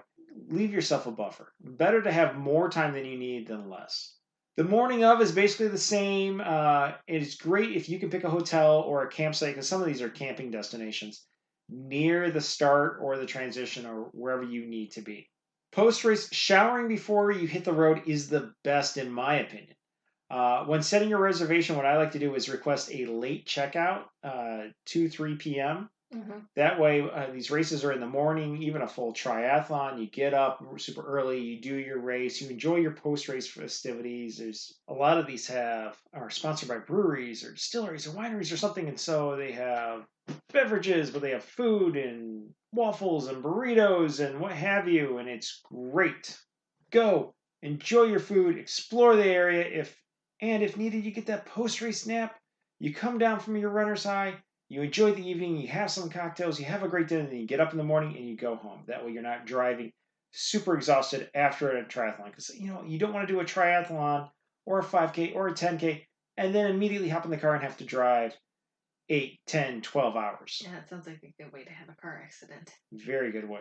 Do your race, come back, have a shower, take a nap, go enjoy the area, have a nice dinner, enjoy the nightlife, and then in the morning, go home. Jess, anything you want to add on the destination trips? Yeah, so some races will have sort of a pre-race clinic, and it's this really cool thing where a seasoned pro will actually walk you through that race's itinerary and what you can expect, and just it's a step-by-step introduction to what exactly is going to be happening during the race the day of. Would you recommend that just for the newbies, or how about if you've done several of these? So I'm going to talk about the Naperville race that I did last year with my friend. And she called me and she said, I think we should go do this thing. And I was like, no, we don't need to go and do that. I've done tons of these. We'll be fine. I can walk you through. And she goes, no, I think for me, since this is my very first triathlon, I've never done one before, I want to go and listen to what this guy has to say. And I said, okay, fine. No big deal. We'll get there. We'll get into town really early. We'll go do packet pickup. And then we'll go to the park and we'll go listen to what this guy has to say. And so we went. And he told us all of this information, and it was honestly mind-blowing because it was things that I hadn't even thought of. For racing in general or specific to that race? Specific to that race. So well, that's actually awesome. Though. Yeah, so he was actually, we were in the park that transition was going to be taking place and where the swim was going to be taking place. And so he was actually pointing things out, and we could see the location and see sort of where the bikes needed to go and where the swim was going to happen and where we were going to put our things. So that was very helpful. Also helpful were his tips about parking and getting to the site really early in the morning, because my friend and I didn't realize just how big this race was, but he clued us into that and was like, yeah, you actually need to get here at about 5 o'clock in the morning so you can find a parking spot at least a mile, close enough, at least a mile away from transition so you can come in, put your bikes up, and get your registration. So that was Didn't he have that was useful, but the news about the 5-gallon bucket for you? Yes, he did. So he was talking about transition and what to put in your bag, and he kept saying the word bag, and I was like, that's weird. And bags don't make for very nice seats. No, and my friend looked at me, she's like, bag. And I said, yeah, I'm going to ask him. So I put my hand up and asked him, I was like, what if you have a bucket? And he stopped and he looked at me, he's like, what are you talking about? And I was like, your transition bucket. You put your towels in it, you put your goggles in it, you put your this and that in it, and you can use it as a seat. And he just started laughing, and he goes, I have done so many triathlons, and I have never once seen a person with a bucket. And I was like, okay, well, I've done tons of triathlons and aqua bikes, and every single one has had a bucket. And so half of the people, it was funny, it was a big crowd, and half of the people were like, yeah, you have a bag, and the other half was like, yeah, you have a bucket. So he said, look, this race has thousands of people in it.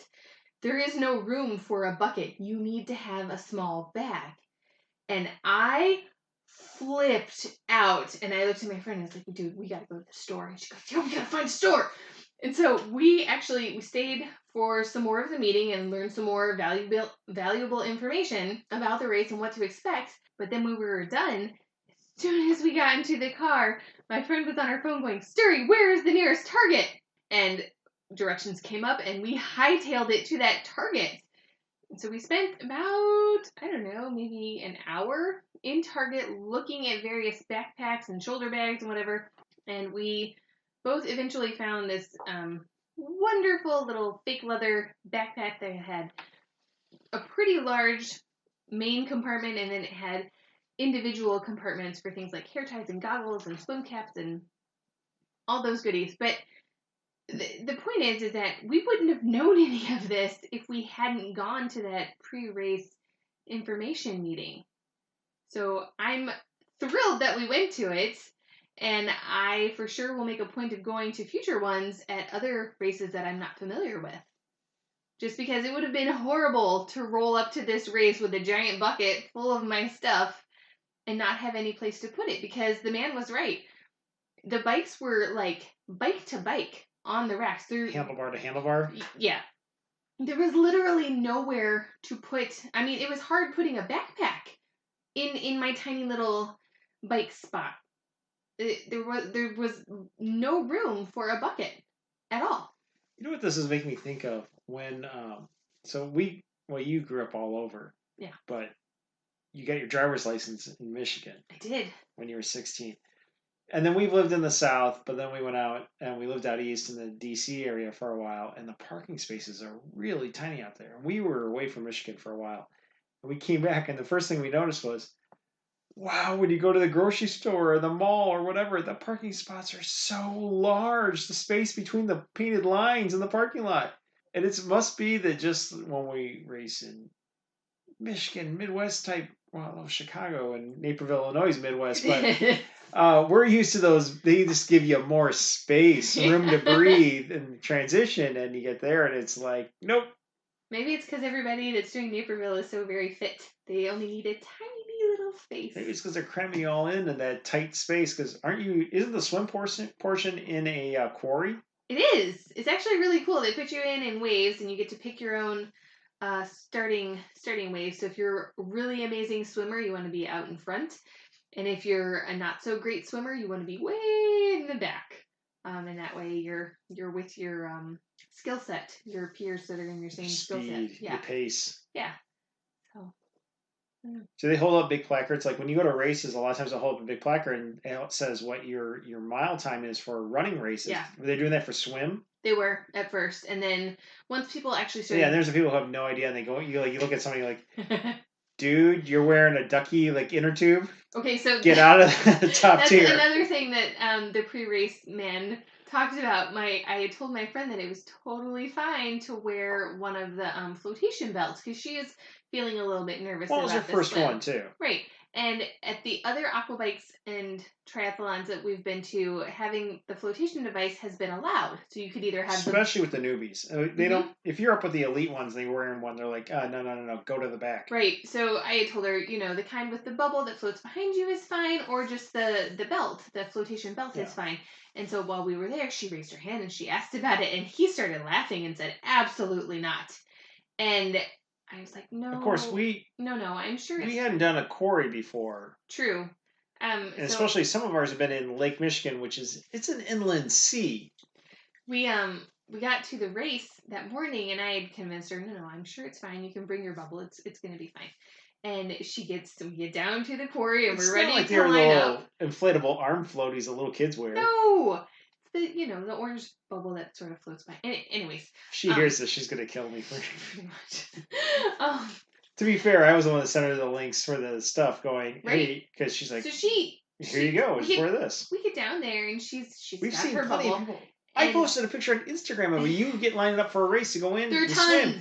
There's every other woman's wearing Right, it's fine. And by the way, I'm not picking on the ladies. It was an all women's race. All the participants were women. There at other races, so every other participant was wearing a flotation device. Yes, but at the other races, there are men that wear the bubbles too. And yes, it's totally fine. I wore it for my first triathlon. You did. Comfort level is important. But, so she brought this thing down to the quarry, and there are tons of volunteers, and one of them saw it and was like, no, you cannot have that. And she goes, yes, I would like to bring this. It no triathlon for you. Help me feel more secure in the water. I've never done this before. And they said, well, that's too bad. You can't take that in the water.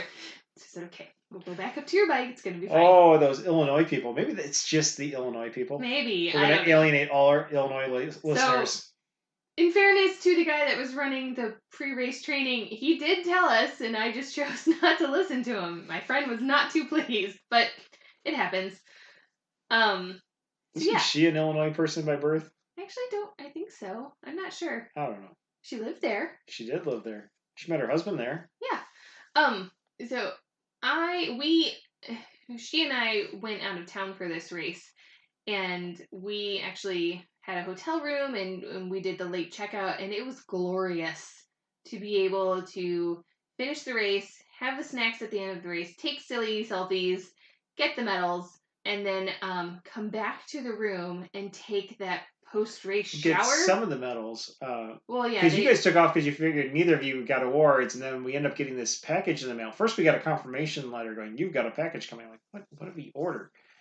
And then it shows up, and it's super heavy, and it's your medal for placing in your, the under 40. Okay, but I didn't think I was going to do that. And that was surprising. That was surprising. Actually, I was tracking you online. There were a lot of people. But they were posting live tracking, and so I was tracking you online from back here in Michigan, going, Jessica, you're third place in your for 0 to 39. Well, yay me! But it was I very... know. The wine was calling your name and her name. Yeah, and we had a drive that we wanted to make sure we got back to the hotel room so we could take that shower, get all cleaned up, get our stuff packed up because we went to Target and we bought stuff, and then get in the car. We wanted Luckily, you had a bag to put it in. Right. We wanted to stop. We knew we wanted to stop for lunch, so we factored that into our travel time, and we were able to do everything that we wanted to do, and we had a great little girls' weekend. It was lots of fun. With a race. With a race, and we both did really well. Now, if you just talk some of your friends into the destination one is fun. Yeah. But also the destination within driving distance, because we've got an all-women's triathlon most summers. I don't know about this summer. Right now, supposedly it's going to happen. About an hour away from us. I didn't sign up for that one this year, though. I know. Well, it was disappointing last year. I know. I have a feeling it's going to be disappointing this year, too, because it's probably going to get canceled. Probably get canceled. No, if it had... Or locked back down, because I feel like we're kind of heading that way. I mean, if it had gone well last year, then I would have highly recommended it to everyone, but it didn't, so I... Maybe we'll try it again next year. We'll see. We'll think about it. Mm. I don't know. If you're nice to your racers, they'll be hugely loyal to you. Absolutely. And if you're not too great to repeat customers, they'll find other races. Or in this year... I mean, this year is an anomaly. This year is weird. Yeah. Let's move on to hockey.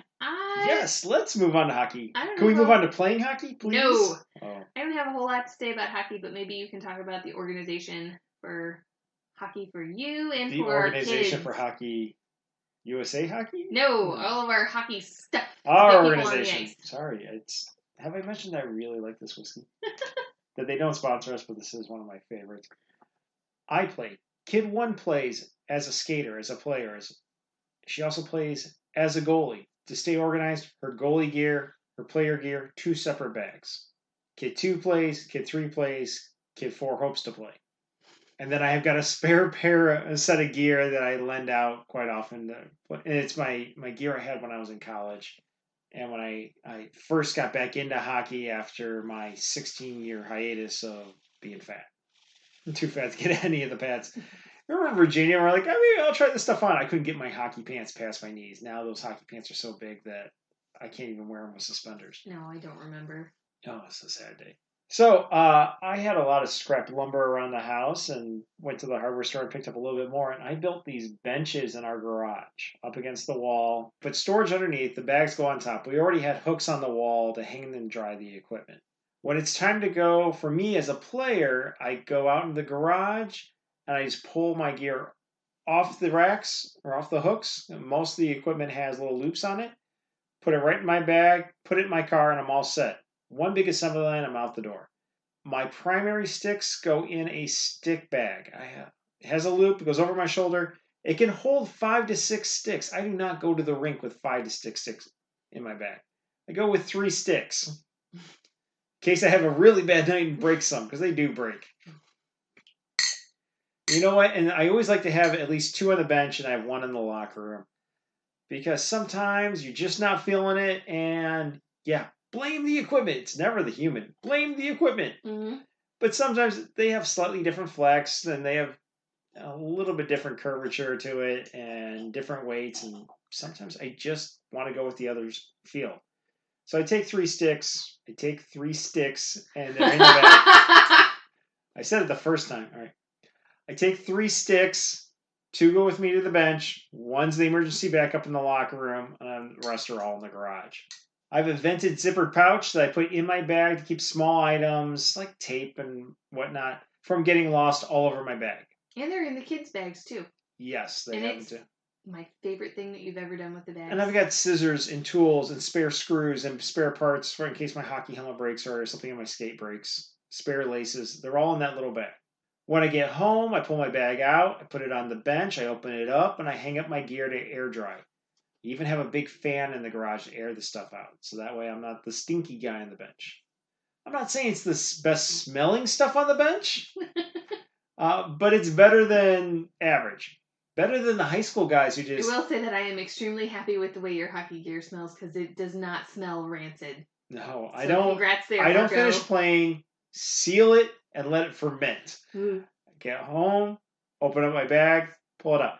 Now the soft stuff, my socks, my jersey, my base layers, the Under Armour stuff I wear underneath, grab all that stuff. And as I walk into the house, the first thing I see when I open the house door is the washing machine.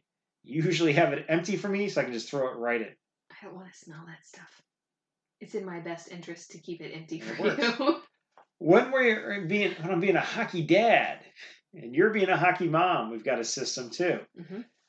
Each of the hockey bags has a bag tag that has the kid's face on it. You can get these online. What is it, like Shutterfly and all those offer specials on them, and they're metal, and you put your photos on it. Makes life easier. The kid's face is on it, has contact info and stuff on it. The bag's never lost. As we mentioned, kid 1 is a goalie. Her goalie bag has her face in her goalie helmet. Mm-hmm. Her skater bag has her as a player. Mm-hmm. So we can't goof it up. Their sticks are color-coded by tape color. Now, obviously, when kid 1's being a goalie, the goalie stick is a different shape. Yes.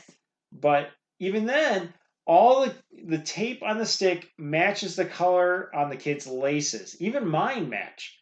My laces are red, and the stick on the butt end of my sticks are all red. They are? Yeah. Thanks for paying attention, kid. I've never noticed that before. Well, the butt end, I also usually have a hand over it, too. Kid 1, when she's a skater, has hot pink laces and hot pink tape. When she's a goalie, she has neon green laces on her skates and neon green tape on her stick. She also figured this out as P equals player. G for goalie equals green. Amazing. Yeah. Our kid's brilliant. Kid 2 has blue tape on his stick and blue laces. Kid 3 has yellow laces and yellow tape. Kid 4 doesn't play yet. She's just trying to figure out how to skate, but she does have a stick and it has hot pink tape. But her stick is also so much smaller that there's no mistaking that it's Kid 4's stick. Super tiny. Spare wooden sticks in the garage in case you want to play or somebody wants to shoot it, because we do have a net in our garage too to practice on. Mm-hmm. Ones that are not my normal sticks have black tape. But easy peasy, it's just an assembly line and color-coded, and the kids got to pick out the colors. So they love it. Yeah, it helps them to be more responsible for their stuff, too. And when you're looking at an ice rink packed full of little kids, especially when they're at the U8 level, it's packed full of little kids. Parents they're in uniforms, they match each other. Yeah, they got numbers, but they're so tiny. Sometimes those jerseys are so big, the numbers fold and you can't read them. Something identifying on your kid, like the color of their tape on their stick and their laces, help you identify your kid. Also, when they do drills where they all throw their sticks in a pile, you're going to want something other than just black tape. Yep. Or black laces or white laces. Right. We got a friend who puts neon green racing strips on their kid's helmet. I was going to say we have a friend who puts the neon tape on their helmet so they can say, yep, there's my kid with the green. Most of the kids are either wearing black helmets. Actually, most of the kids are wearing black helmets. The second most popular is white helmets. And then everything else is rare to see. So, kid 2 who wears a blue helmet, not a lot of kids around here wear blue helmets. There's a few, but not many. And definitely not in his age group. Right. Kid 1, when she's a player, she's got a black helmet, but it's got hot pink vents on it, so that helps it find it. Plus, she's got a red hair hanging out the back too. So redheads are easy to spot. Kid 3 is difficult to spot because yellow. There are other kids with yellow laces there, but usually I have to just look for the smallest kid out there. He is tiny. Although not so much anymore. He's getting bigger. He's getting bigger, and he's also, usually though, he's the small guy that's zipping around really fast. Yeah. So that takes care of hockey. Maybe you can talk about how you're organized for coaching. Well, that's a podcast unto itself. But how I get organized to go coach. Okay. We'll do that. First off, when I'm going to go coach, I write agendas, which these are plans or outlines for every practice. And I write them usually on Sunday afternoons, Sunday evenings. This way I can easily switch gears from work mode into coaching mode. And when I'm making that switch, it's like a light switch. I don't have to show up and go, what the hell are we doing today? And the kids aren't sitting there looking at me while I'm trying to figure it out. It's already done. I just grab the sheet of paper and go. They're right in my binder. I've got a coaching binder, and the kids can flip through them too. Like, what did we do a while back? And they're trying to keep up with their logs of what they've been doing. They can see they're right there. When I show up, I open it up. It's dated. Okay, this is what we're doing today. Some of them also used to like to, on Mondays, they'll go and they'll flip through like, what are we doing this week?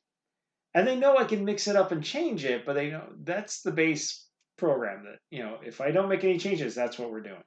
The agenda is taking into consideration the big picture for the team. Where are we at in the season? What's going on? It also looks at individual training development and what do we need to do. It keeps things from getting stale. It allows us to mix it up. And that's all kind of thinking and looking at things and looking at the schedule and looking at data for the kids and everything that it's difficult to do when you finish work, hop in your car, race to the school, get out, and you've got 30 to 40 kids just, what are we doing today? What's going on? Asking you questions. You got the athletic department secretary, athletic director, like popping over with questions and things are going on and what do we need? And it's like, okay, let me grab my sheet of paper. I've got it. Because looking at the big picture is difficult in those situations, especially when, remember, I'm the only coach. Right. I don't have assistant coaches who can go, you handle the throwers, you handle the hurdlers, you handle the distance runners, and so on. I got them all. So to sit down and take a breath and go, hey, what is the big picture? I do that on Sundays. Mm-hmm. And that way I can go and I can tweak it if I need to. Every agenda has a backup plan in case of weather. Usually we're outside, but sometimes we got to be inside. And what are we going to do? I got a plan for that. When I get to the school, I take my agenda, I put it on my clipboard, and I set it on the window ledge right in the gym lobby. That also helps because one of my pet peeves is being asked a bazillion times, Coach, what are we doing today? It's right there. Especially like when you work with middle schoolers too, the same kid will ask you like 3 times before practice starts within like a 5-minute span. It's like, it's right there, dude. Got it covered. And that way, but the nice part too, it's not because I don't want to interact with my athletes. I'd rather talk to them. How are you feeling? What are the issues? Did you go to the trainer and get the leg issue looked at or things? I'd rather talk about that. How was your day at school? I don't want to get asked a bazillion times, like, what are we doing today? Just go look at that. And then the other nice thing is I have in my binder, I map out all my running routes, especially for cross country, in Google Earth. I print off a map. They're organized, they're in my binder, so they can look at what are we doing today, what routes are we running, what routes are they specifically running, and then they can flip through and look at the map and refresh their memory on what is that route. For the captains, they can go to the equipment room, especially in track, where we got to load up all our equipment, because our track, or at least the track we practice at, is 2 miles from the high school. So it's not like we're just going back into the equipment room if we forget something. They'll look at the clipboard and it becomes a checklist. They go up to our equipment room and they grab whatever equipment we need for the day. Because I don't want to just haul everything there every day. Do we need the boys shot puts, girls shot puts? Do we need the college shot puts? Because we do practice with those. It's 4 pounds heavier. Batons, parachutes, mini hurdles, our electric tape measure, the bungee for the high jump. What do we need? They go in how many starting blocks do we need? We bring our own starting blocks. They go get the equipment and they round up however many underclassmen to help carry it and they go load the cars. So that's the planning piece of it. Now, actually physically getting there, when I go coach, I like everything laid out. My keys to the school, my stopwatches, my binder, my clipboards are all in my coaching bag.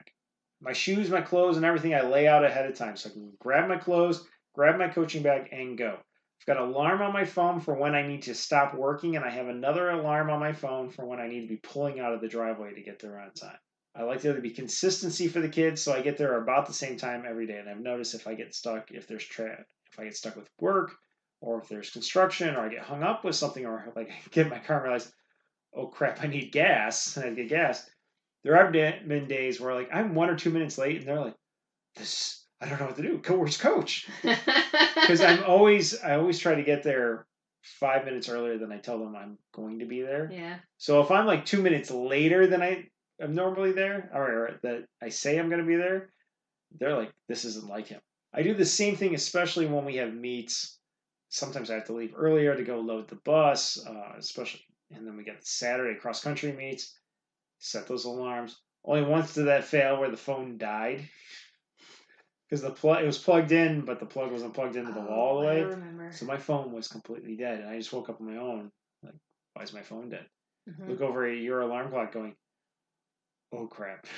Yeah. Luckily, I had an awesome mom who stepped up because there has to be an adult on the bus in addition to the bus driver. So one of the moms rode the bus, and then I hopped in my car, and because buses travel at the speed they do, and coaches who are late don't travel at that speed. Plus, the bus driver was decided not to follow his GPS and went his own route. I got there, and I had the tent too. So I got it there, got the tent, and was on site, standing there when the bus pulled in the parking lot. That's hysterical. Yeah. It was not hysterical when it happened, though. No, but after all the years and all the meets and all the seasons I've coached, that's the only time. Knock on wood. Only time so far. Mm-hmm. So that's basically track and cross country. But for hockey coaching, it's kind of the same. Now, I'm usually an assistant coach. I'm a bench coach. I do dry land stuff. I do motivation, strategy, logistics, drawing stuff up on the boards in the locker room or in a classroom type setting. A lot of closing doors at this age. I'm not allowed to go over the boards.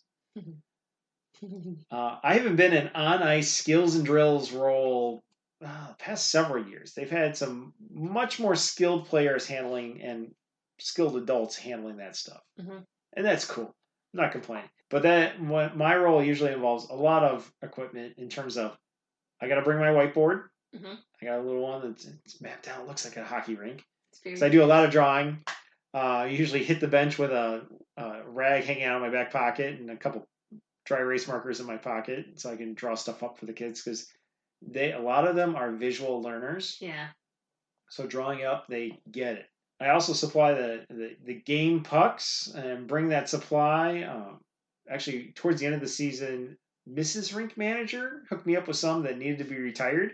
The supply, but she just gave me a bunch. But I make sure I bring them, and I have a bag that I throw them in.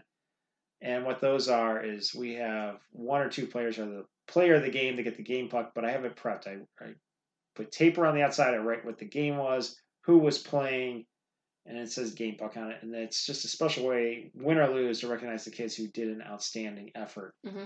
So my bag with the game pucks, my dry erase markers, my rag, everything are right next to my whiteboard. That bag, that whiteboard, are in the garage by all the hockey gear on a hook near the door so I can grab those and go. If I need to be on the ice in a coaching capacity, I also have a backup helmet by my hockey gear that does not have a cage on it. I can also grab my skates. But it's more, at this point in this episode, you kind of figured out it's more the same. It's an assembly line. It's right down the line, so I don't have to think about it. So let's switch gears a little bit. We've talked about coaching. We've talked about racing. Let's talk about nutrition and diet. How do you stay organized for that? Well, we have a whiteboard right off the kitchen. And which you pass when you're entering and exiting the house from the garage. And it's right across from the main family calendar, too, which has all sorts of cute pictures that you put up on it. I do. Mm-hmm. But that's month by month. The whiteboard, we have it set up, we go week by week on that. So every Sunday I update it with significant activities for the week. And then I put down the menu for the week. And it's near the cookbooks, too, so I can figure it out.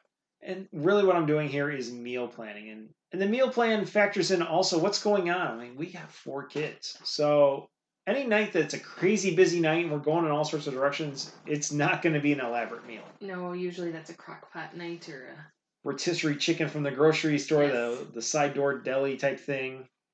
Mm-hmm.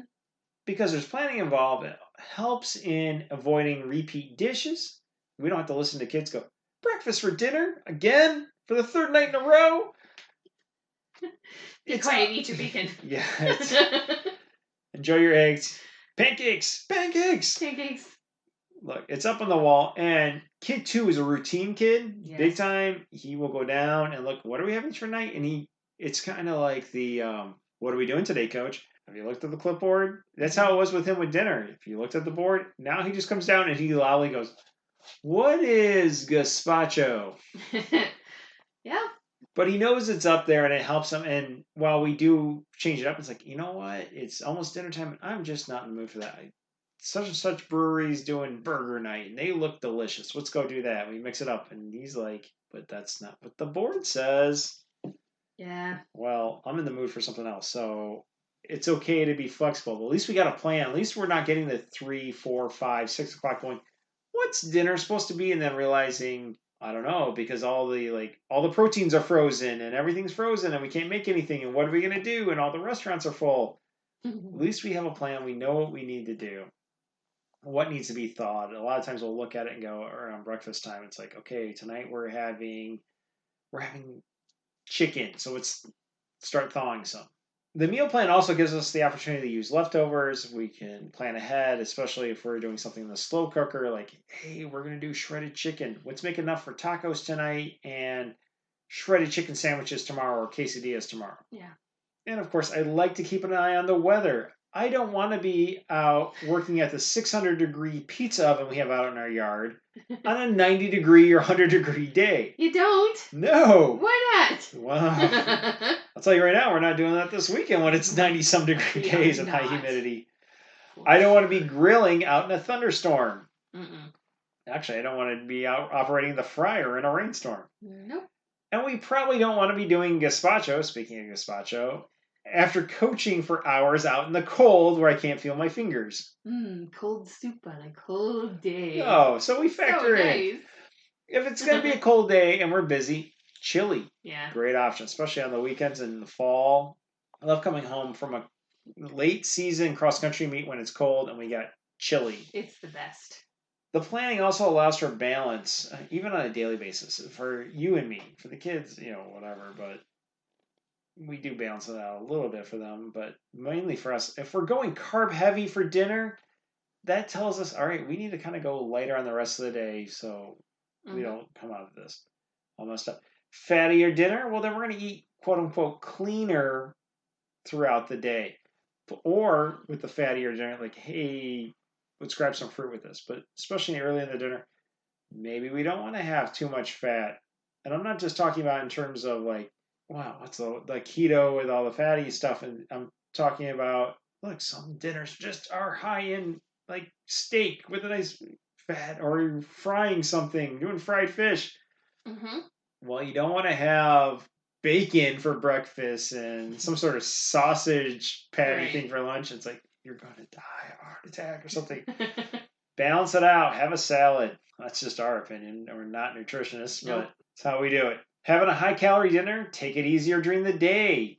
Balance it out through the day. Gonna have a low-calorie dinner? Well, maybe you need calories to function. So maybe have a heavier breakfast or a heavier lunch. Mm-hmm. Actually, we had that happen earlier this week where I looked at it and like, that's a pretty late dinner. It's filling, but it doesn't have a lot of calories. I'm going to need more to function. So front-loaded the day with a little bit more calories for myself. But it's really all about balance. It's balance of, those macros, the calories, what are you eating, and making sure you're not eating just the same thing every day. It's boring. It's boring for your body. It's boring for your taste buds. It's boring for your mind. Stimulate yourself. Planning also allows for putting together a good shopping list. Sure, you can always, have a plan when you go to the grocery store. You can mix it up based on availability or prices, but at least you're not there wandering aimlessly through the aisles going, what am I going to do? You might as well be like one of those like old people who are just in the middle of the aisle blocking everything. I mean, there's a point where they take away the car keys. Take away the grocery cart? Yeah. Oh. It's rough. I'm going to get hate mail if they can figure out how to work the email. Their grandkids are going to teach them how. And of course, some nights you're just in the mood for something else. So fine. If you're in the mood for something else from the plan, change it. But at least you got a backup plan. It's better to say, let's do something else than to go, what the hell are we doing tonight? Yeah, I agree. Jess, what about you? I have found that having my meals planned out both for dinner and for lunches helps me to stay on track in terms of my diet and in terms of waking. If I don't plan out my meals and I just do willy-nilly whatever sounds good, my diet is going out the window and I am going to put on weight. So there is a serious correlation between being planned and well thought out and weight loss, and that's important to me.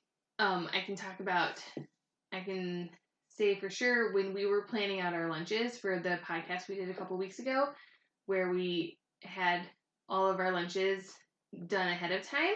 That was like last week, wasn't it? Was it last week? Yeah. Forever ago. That was hugely helpful for me in terms of getting that number finally to go down on the scale.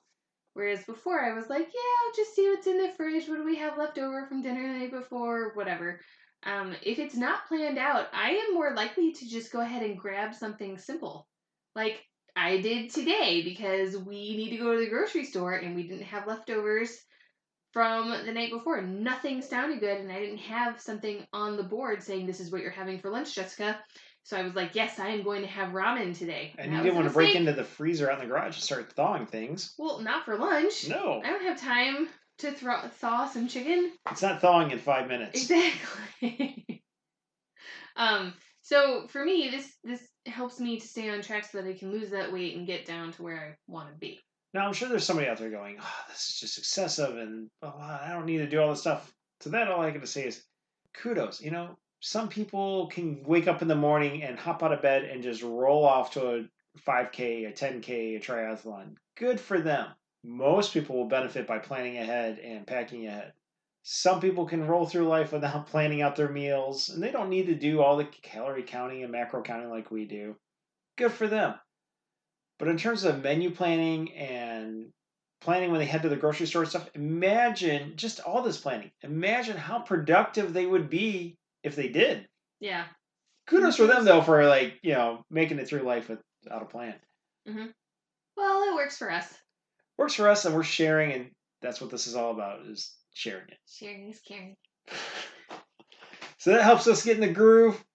That was this main feature.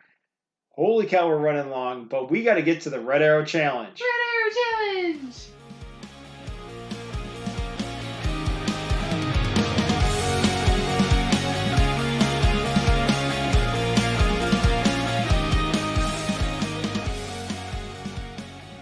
Okay, so the RAC update. Last week's champs.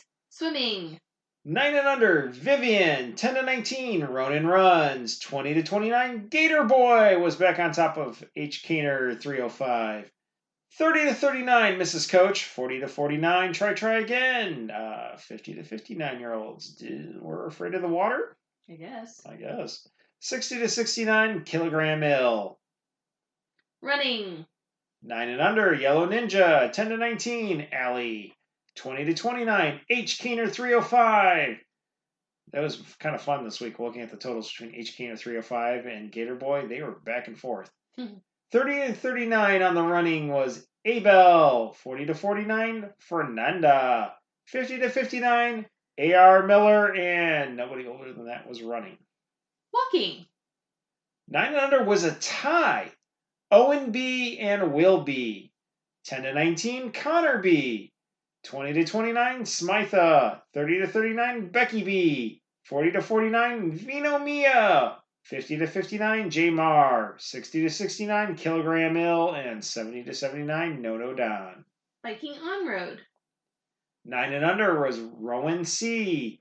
10 to 19 was Allie. 20 to 29, didn't bike on the roads. 30 to 39, Cyclopath. 40 to 49, El Tiburon 95. 50 to 59, A.R. Miller, and 60 to 69, Kilogram Ill. Biking off-road. 10 to 19 was Nina. 20 to 29 was a tie yet again between Smitha and Super Mario. No 30 to 39-year-olds, but 40 to 49, Cyclone. Sit-down paddling. 20 to 29, Gator Boy. 30 to 39, Helmet 85. 40 to 49, Coach T. 50 to 59, A.R. Miller, and 60 to 69, Kilogram Ill. Stand-up paddling. 20 to 29, H. Kaner 305, beat out, Gator Boy. Ooh. 50 to 59, A.R. Miller, and 60 to 69, Kilogram Ill. Cross-country skiing. It was the usual. 40 to 49 was El Tiburon 95, and 50 to 59, Big Juan 64. Skating.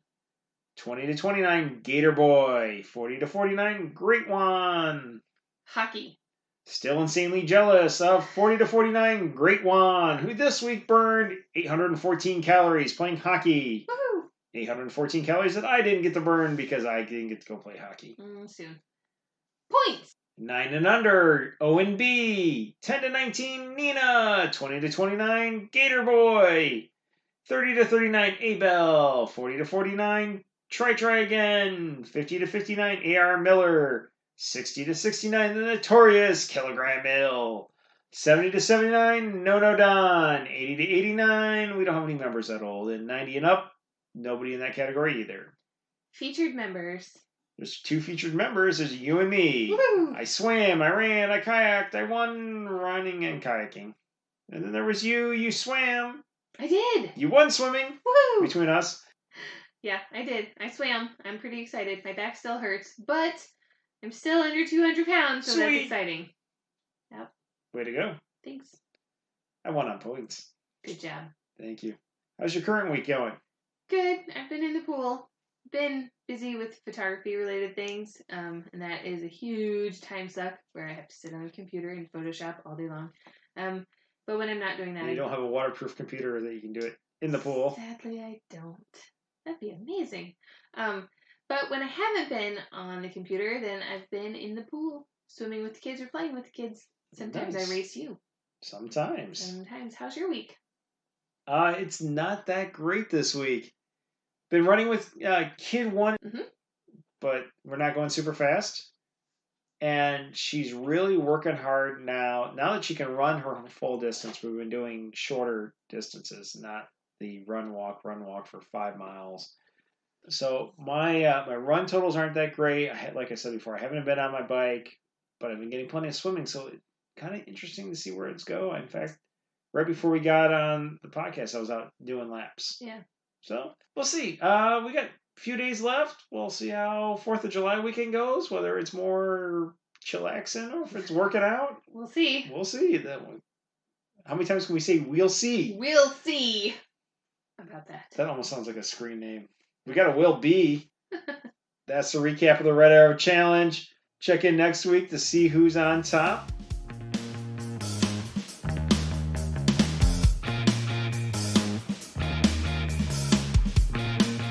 Before we close up for this episode, we got a few notes. We have a fun lineup of episodes planned through the rest of the summer, but especially in July. I'm really excited about these.